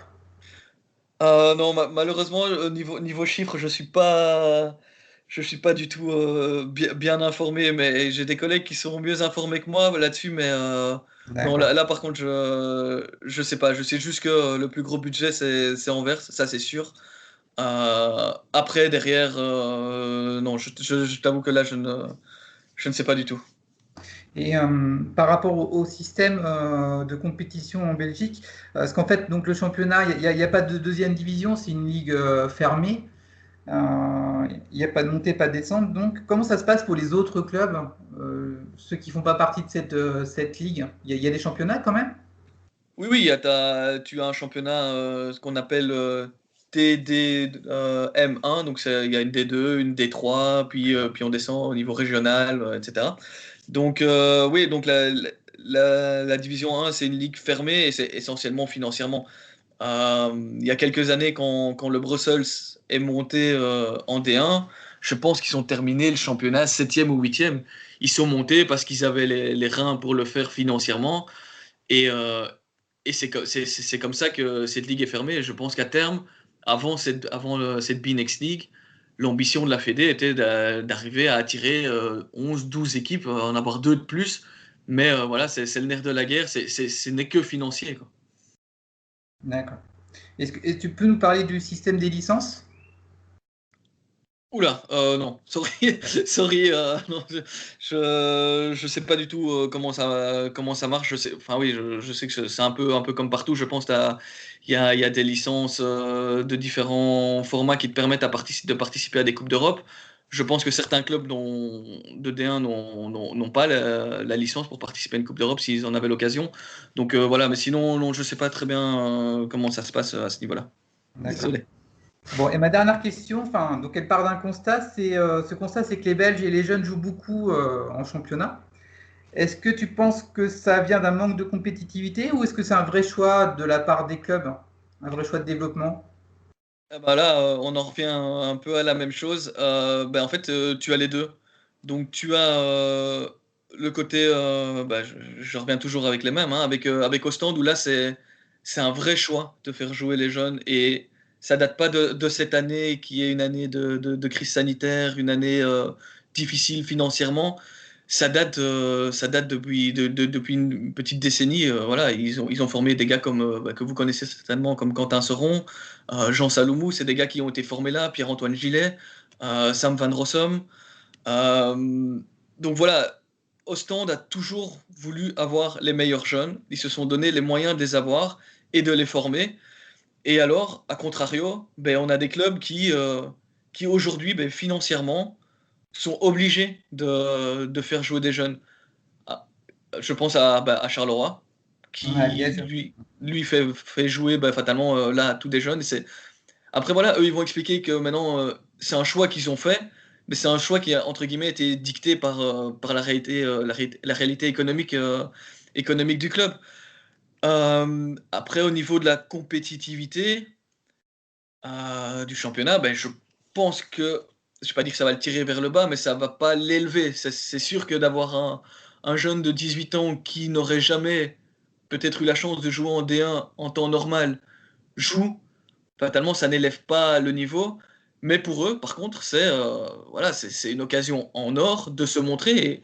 Et il y en a certains, franchement, qui ont étonné et qui, ben, grâce à cette période peut-être un peu plus compliquée, ont gagné une carrière. Parce que ouais, je pense qu'il y a des joueurs qui vont faire carrière et qui ne l'auraient pas fait. Enfin, carrière, je parle peut-être en Belgique, hein, je ne parle pas encore de l'étranger, mais qui vont faire carrière en Belgique et qui ne l'auraient peut-être jamais fait s'il n'y avait pas eu tous ces problèmes qu'on connaît aujourd'hui, et notamment financièrement. D'accord. Quel regard on porte en Belgique sur le basket français et sur la Jeep Elite? Je t'avoue, on n'en parle pas beaucoup, mais moi, en tant qu'observateur, bah, j'adore. J'aurais préféré, entre guillemets, un rapprochement avec la Jeep Elite qu'avec le championnat hollandais. Ouais, Ça aurait été un peu plus sexy, plus intéressant pour nous. Là, clairement. on aurait été dans la situation inverse. Et mais moi, le championnat français, bah, fatalement, maintenant, je le suis quand même pas mal. J'ai toujours été, entre guillemets, fan. Enfin, non, quand j'étais plus jeune, j'ai toujours aimé. C'était l'Asvel pour moi, de l'époque avec D-Line et Rod. Donc voilà, là je parle d'un temps que certains ne connaissent peut-être pas. Hmm. Mais on a vu quand même pas mal de joueurs belges justement qui passent en France. Cette année, il y a Bako, il y a Van Wayne. Moi, J'en ai j'ai pas. connu Eric Strulens, ça date, Ah, hein. ah oui, voilà, lui, c'était un peu la figure de proue du basket belge. C'est vrai que lui, c'était le premier joueur à s'expatrier à Paris puis au Real. Ouais. C'est vrai qu'il était un peu le fer de lance du basket belge à l'étranger. Mais pour en revenir, bah oui, sur le championnat français, bah oui, moi, c'est vrai que c'est un championnat qui est intéressant. Et ben voilà, je le suis aussi avec des gars comme Bako, que j'ai suivi à Anvers, même à Louvain, et qui fait un petit peu son trou dans un groupe comme l'Asvel, c'est quand même une grosse machine. Et quand il a signé là-bas, je pensais pas qu'il allait avoir, entre guillemets, autant d'impact, autant de temps de jeu. On lui fait confiance, il apporte quelque chose. Hans Van Ween, cette année, à Dijon, qui m'épate, enfin, il a complètement éclaté. Il fait vraiment les beaux jours de la JDA cette année. Il y a un jeune qui est passé aussi par Pau, il y a Manu Lecomte, qui est un Belge qui a gros potentiel, mais qui lui a un problème de stabilité. Il change un peu tout le temps de club, alors que à la base, il y a 2-3 ans, lui ambitionnait la NBA après son Il est en cursus. Lituanie, non? C'est ça? Ouais, il est en Lituanie, effectivement. Après son cursus du côté de Baylor, on pensait qu'il pouvait être le Belge qui revient un petit peu en NBA. Après, voilà, physiquement, malheureusement pour lui, il est peut-être un peu petit. Encore, je pense encore à Khalid Boukichou qui est à Gravelines maintenant. Donc en fait, le basket français est très intéressant à suivre, même pour les Belges, pour ceux qui hésiteraient à le suivre parce qu'il y a des Belges et qui performent. Après, voilà, le niveau est sympa à regarder. Enfin, quand on voit des équipes comme Villeurbanne, comme Strasbourg, comme Dijon maintenant, comme Nanterre, enfin voilà, c'est plein de références et ça joue bien au basket. Et c'est pour ça que franchement, un rapprochement Belgique-France, alors oui, on aurait souffert, mais qu'est-ce que ça aurait été bon pour le basket belge, là. Ouais, par contre, pour le basket français, je ne suis pas certain que ça nous aurait apporté beaucoup de choses. Moi, j'ai découvert Amaury Jorgemans à Denain, qui est bon, très bon même. Effectivement, oui, Amaury il est passé au Brussels, à Liège, mais il était à Liège avant d'arriver à Denain. Et c'est vrai que nous, c'est vrai qu'on parle de la Jeep Elite et on s'étonne un peu aussi du niveau de la D2. Tu me posais la question, est-ce qu'il y a une D2 en Belgique? Effectivement, il y a peu de joueurs de D2 qui peuvent arriver, qui arrivent en D1 du jour au lendemain ou qui partent à l'étranger. Par contre, en France, c'est vrai que là, la D2, je l'ai vu avec Serge Krefker quand il était au Brussels, il faisait ses emplettes en D2 française et il nous a sorti de ces joueurs. On fait, mais waouh, c'est la D2. Donc moi, j'imagine la D2 comme la D2 belge, alors que non, je pense qu'il y a des clubs de D2 françaises qui pourraient avoir leur place en première division belge. Et oui, Amaury, ici, justement, récemment, il a fait un tout gros match là, avec, je pense qu'il a mis 29 points. Ça. Mais c'est un joueur qui était un peu enfin, c'est un éternel espoir, entre guillemets, lui, parce que il a eu beaucoup de mal à Mons. En fait, il est très grand, je crois qu'il doit être à 2,12 m, quelque chose comme ça. Ouais. Mais c'est un joueur qui a surtout qui jouait au périmètre pendant des années. Donc il a un bon shot, mais il shotait à 3 points tout le temps. Et pour un pivot de 2,12 m qui prend 3 à 4 bons maximum par match en moyenne, ben voilà, ça va pas. Par contre, ces dernières années, il a complètement changé son jeu. On l'a vu cette année à Liège. Il prenait beaucoup moins de shots et il essayait de plus jouer sur son physique parce que, l'air de rien, il est quand même costaud, il est grand, il a une bonne main. Donc, si maintenant il arrivait un petit peu à ajouter cet arsenal intérieur à son jeu, il pourrait être beaucoup plus intéressant. Et je vais pas dénigrer parce que voilà, je le disais, la D2, ça reste la D2 française est bonne, mais c'est pas un joueur qui devrait jouer en D2, il devrait être en D1 quelque part ailleurs. Et ça, je pense que ça lui manque. Et je ne vais pas parler d'un potentiel gâché, parce que finalement, il a fait sa carrière en D1 et il a fait une belle carrière, il a été international, mais il aurait pu viser plus haut et quelque chose d'autre. Ça va peut-être venir. Tout à fait. J'avoue que je ne connais pas son âge, mais il doit pas être dans la trentaine quand même déjà. Mais Je dirais 28, mais je ne veux pas dire de bêtises.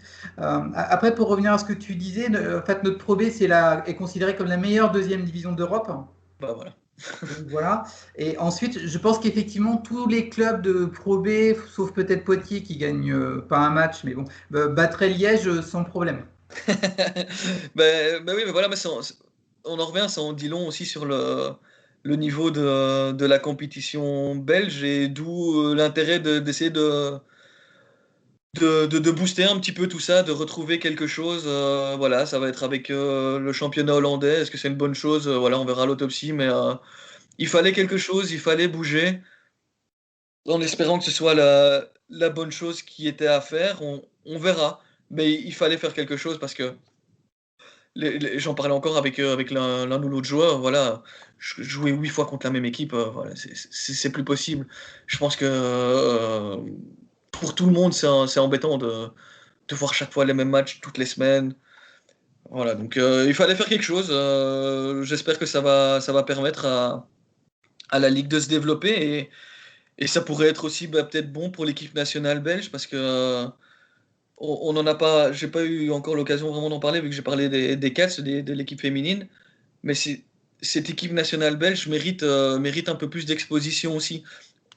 J'ai envie de parler de génération dorée. Alors voilà, c'est pas une génération dorée française, Tony Parker, etc. C'est une génération dorée à la belge, mais je pense qu'on n'a jamais eu autant de talent en Belgique. Et cette année, on voit qu'il y a vraiment un mix avec l'expérience. Je pense à des gars comme Sam Van Rossum qui joue quand même à Valence, qui est, c'est une icône à Valence, et c'est un joueur d'Euroleague confirmé. On a Bako qui est en train de prendre de l'expérience à l'Asvel.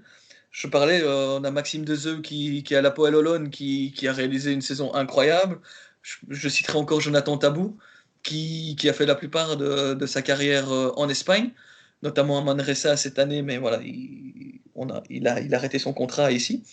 Donc ça, il y a pas mal d'expérience. Et alors, on a des jeunes, je pense à Retino Bassoane, qui cette année à Nimburg a complètement explosé.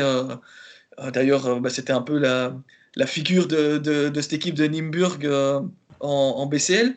Il y a Manu Lecomte qui lui doit trouver de la stabilité. On a Hans Van Wen, j'ai parlé des jeunes avec Bleyenberg, avec Mitchell, avec Van Vliet.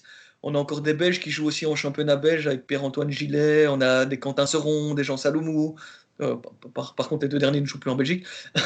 mais voilà, je pense que cette équipe mérite d'être un peu plus mis en avant, et surtout aussi le travail du coach national.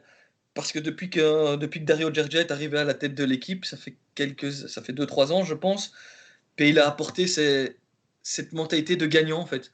Parce que Dario Gergia, c'est un coach, donc il est au stand là depuis 10 ans. Donc il va peut-être remporter son 10e titre consécutif cette année. Mais c'est quelqu'un qui vit basket, qui dort basket, qui mange basket 24 heures sur 24. J'ai eu l'occasion de le rencontrer plusieurs fois. Et c'est quelqu'un qui est passionné. Et d'ailleurs, je ne sais pas si vous avez eu l'occasion de le voir parfois sur le bord du terrain. C'est quelqu'un qui est excité. Et du coup, ça lui donne parfois une mauvaise image de quelqu'un un peu fou.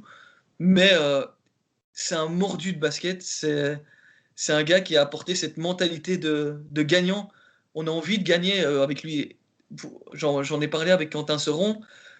Il est très proche de ses joueurs. Quand Quentin s'est blessé, quand il était à Strasbourg, Dario était le premier à prendre contact avec lui pour voir comment ça va, est-ce que tu as besoin de quelque chose.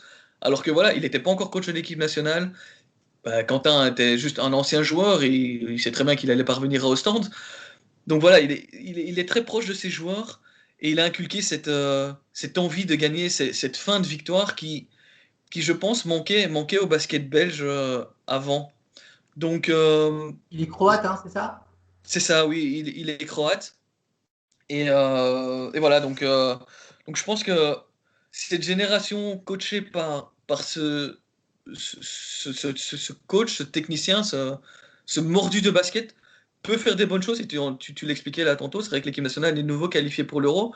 Et voilà, je ne veux pas dire qu'ils ont des ambitions de podium ou quoi, ça c'est sûr que c'est pas le cas, parce que voilà, la Belgique ne peut pas rivaliser avec des équipes comme la Grèce, la France, l'Espagne, la Lituanie, bien qu'on a battu la Lituanie il n'y a pas longtemps.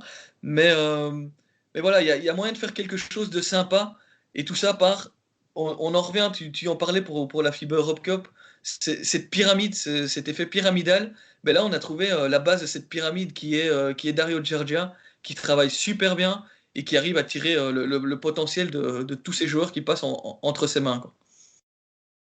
Ce qui est fou, c'est que tu parlais des joueurs belges donc, qui réussissent en France et qui réussissent plutôt à l'étranger en règle générale. Mais par exemple, Serge Krepker en France, ça n'a pas fonctionné du tout, on peut dire.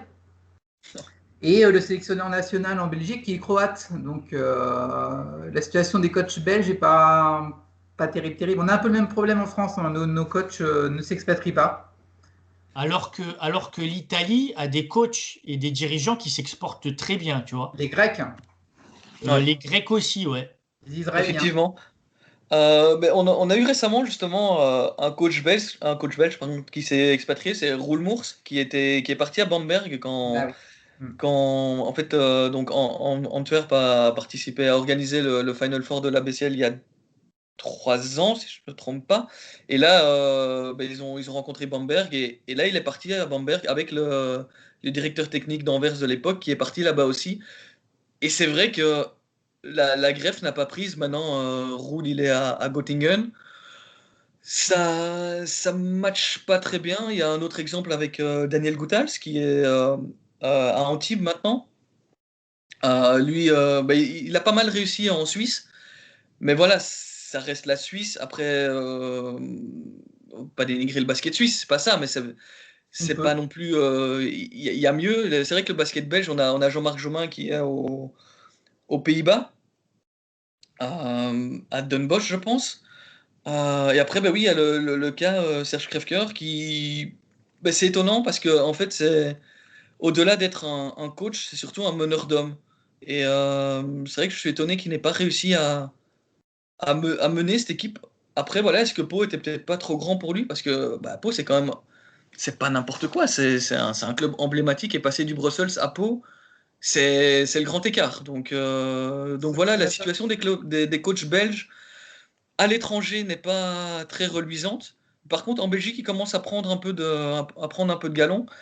Je vais prendre l'exemple du coach de Charleroi, qui, avec le matériel qui a été mis entre ses mains, a fait un travail incroyable. C'est Sam Rotsart. Et je pense que lui pourrait vraiment être un coach belge qui pourrait réussir à l'étranger. Ben, le manager de Charleroi, qui est Axel Hervel, je pense que vous connaissez, me disait que pour lui, dans les 3 ans à venir, Sam Rotsart sera le meilleur coach belge et il sera plus en Belgique. Et effectivement, il a déjà été contacté ici à Malines, voilà, qui cherchait un autre coach finalement ce n'a pas été lui. Je sais qu'il était aussi intéressé par une équipe comme Anvers qui a confirmé son coach belge Christophe Beguin. Euh, mais sinon, c'est vrai que les meilleurs coachs qu'on retrouve en Belgique, Ah, on t'a perdu, Jérôme. Angers, donc tu as Dario Gergia qui... Ah, tu m'as perdu? Jérôme, ouais, on t'avait Ouais. perdu là. Jérôme, est-ce que tu nous entends? Ah, là vous m'entendez? C'est mieux. Ouais, faiblement. Moi je vous entends. Ah, peut-être des problèmes de réseau du coup. Attendez, je vais Ah, peut-être bouger. peut-être du côté de chez toi. Ouais, ça doit être chez moi. Là ça va ou pas? Oui, oui, c'est bon, on t'entend, hein. Ouais, Là ça va? du coup, ouais, alors, Je sais pas euh, où vous... bah, ouais, ouais, c'est ça le problème.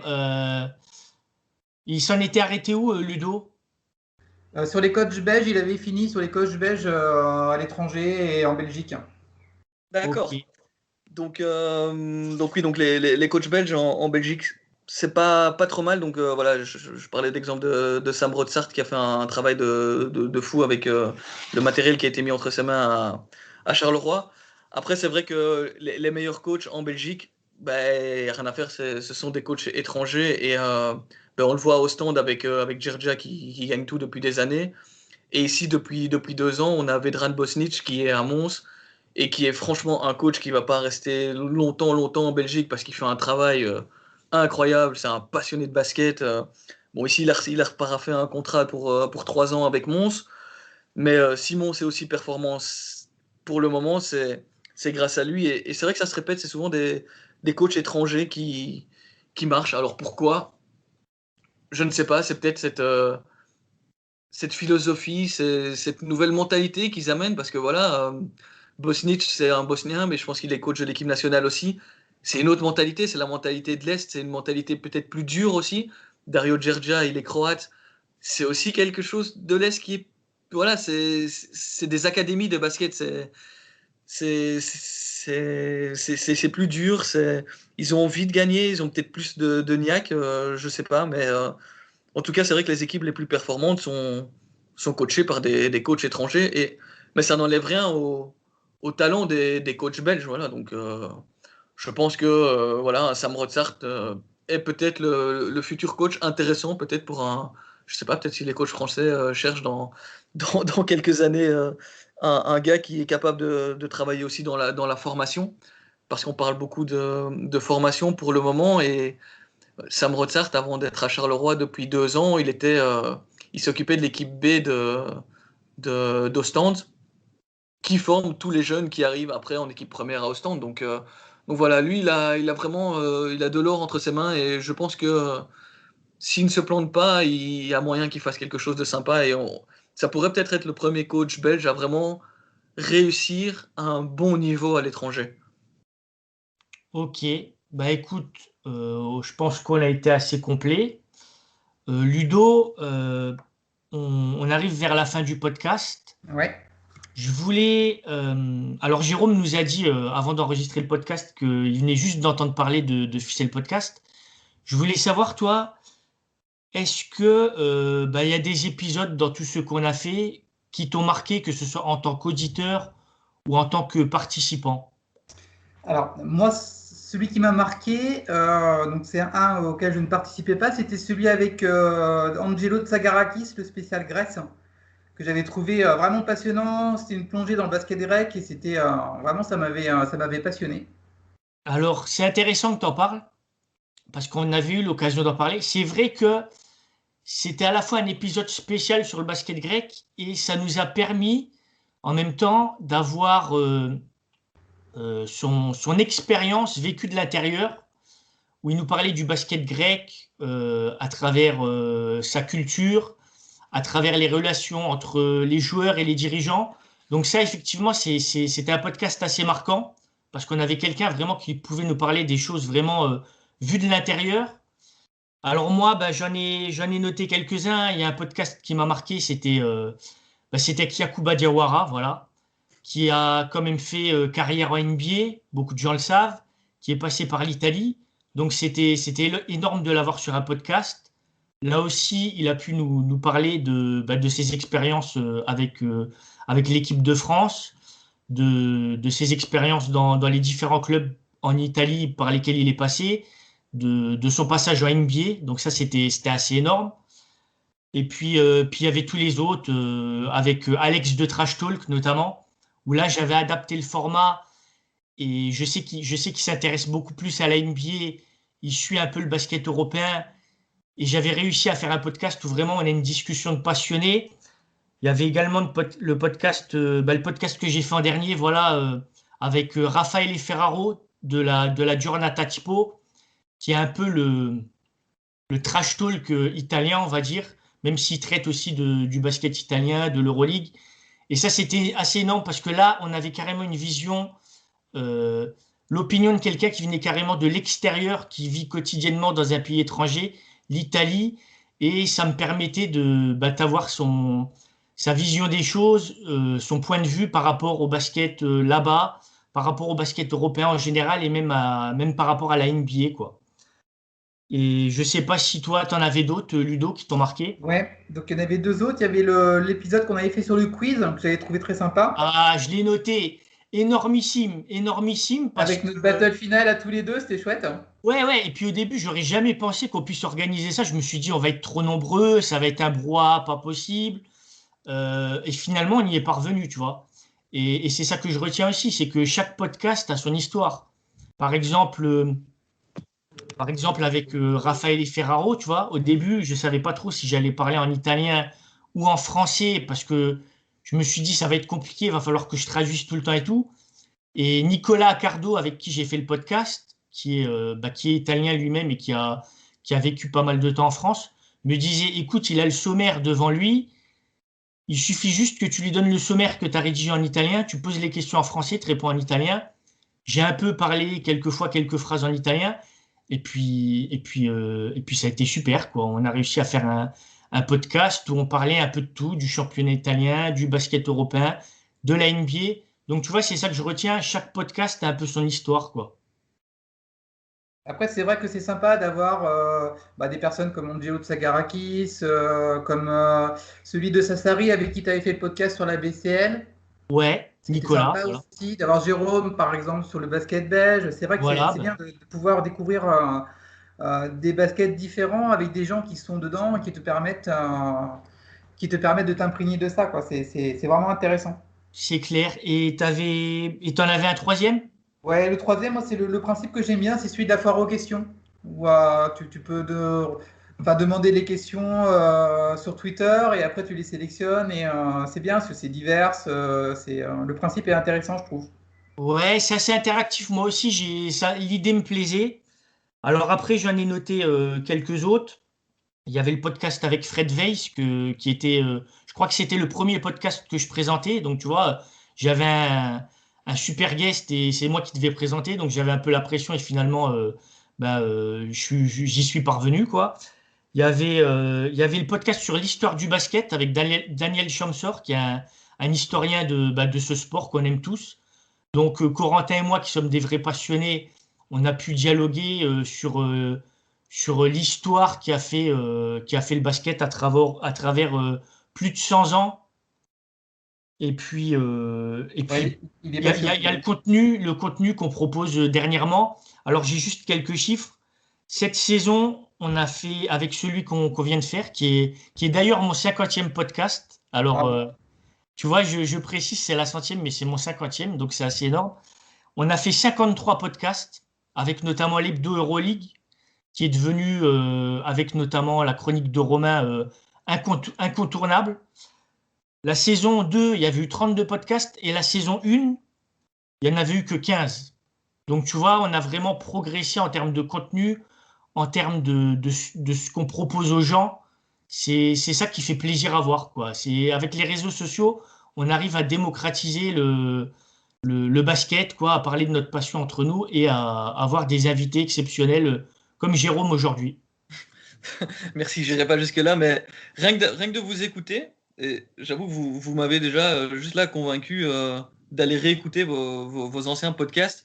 notamment celui où tu parlais de ton invité grec qui, voilà, le basket grec, c'est quand même pas n'importe quoi. Avoir des invités pareils, tu parles de Fred Weiss, de Yacouba, enfin, c'est franchement top et franchement, félicitations pour votre boulot et c'est super pour le basket en général parce que, voilà, le basket est quand même reste sous-médiatisé et ce que vous faites, c'est un taf de fou et je vous avoue que je vais aller de suite vous rajouter sur Twitter et tout et je vais vous suivre maintenant beaucoup plus assidûment et je ne vais pas hésiter à vous recommander à gauche et à droite même si voilà vous n'avez pas besoin de moi pour être connu j'ai déjà cru comprendre mais franchement chapeau pour le concept, l'émission et la qualité aussi, parce qu'on entend, voilà, on ne se connaît pas, mais on entend que vous êtes des passionnés de basket et vous savez surtout de quoi vous parlez. Franchement, c'était top d'avoir l'occasion de discuter avec vous, parce que là, ça va faire presque 2 heures qu'on est occupé. J'avais prévu 1 heure, mais c'est 2 heures et c'est passé tellement vite. Et ben voilà, et donc juste pour ça, je vous remercie et j'espère que je sais pas, dans quelques années ou quand vous ferez la 200e, ce sera celle avec le basket belge qui vous reviendra peut-être en mémoire dans vos bons souvenirs. Très bien. Peut-être. Alors après la 100, on a dû compter. Je ne sais pas si on comptera jusqu'à la 200e, mais écoute, ça nous fait plaisir. Je voulais juste rajouter aussi dans les épisodes qui m'ont marqué, les épisodes spéciaux qu'on a fait sur les portraits de joueurs. C'était Drazen Petrovic, c'était Arvidas Sabonis ou encore Sacha Djordjevic. Donc je vous invite à aller sur la page de Ficelle pour pouvoir les écouter. On est également sur Spotify pour ceux qui veulent pour ceux qui veulent aller sur ce genre de plateforme. Et puis tout ça pour dire que voilà, l'équipe n'a cessé de s'agrandir. Au début, on avait des gens qui nous écoutaient comme Olivier, comme Romain, qui maintenant se sont joints au podcast. Un petit big up aussi à Étienne, qui est un peu dans l'ombre, qui quelquefois fait des podcasts Jeep Elite, mais qui s'occupe du montage des émissions. Et puis voilà, je pense qu'on va conclure. Ludo, je ne sais pas si tu avais quelque chose à ajouter. Ouais, je voudrais juste ajouter un dernier mot pour dire que je pensais pas qu'on ferait 3 podcasts sur la FIBA Europe Cup cette année. Et j'avoue que je suis assez content. Ok, écoute, on remercie notre invité du jour, Jérôme.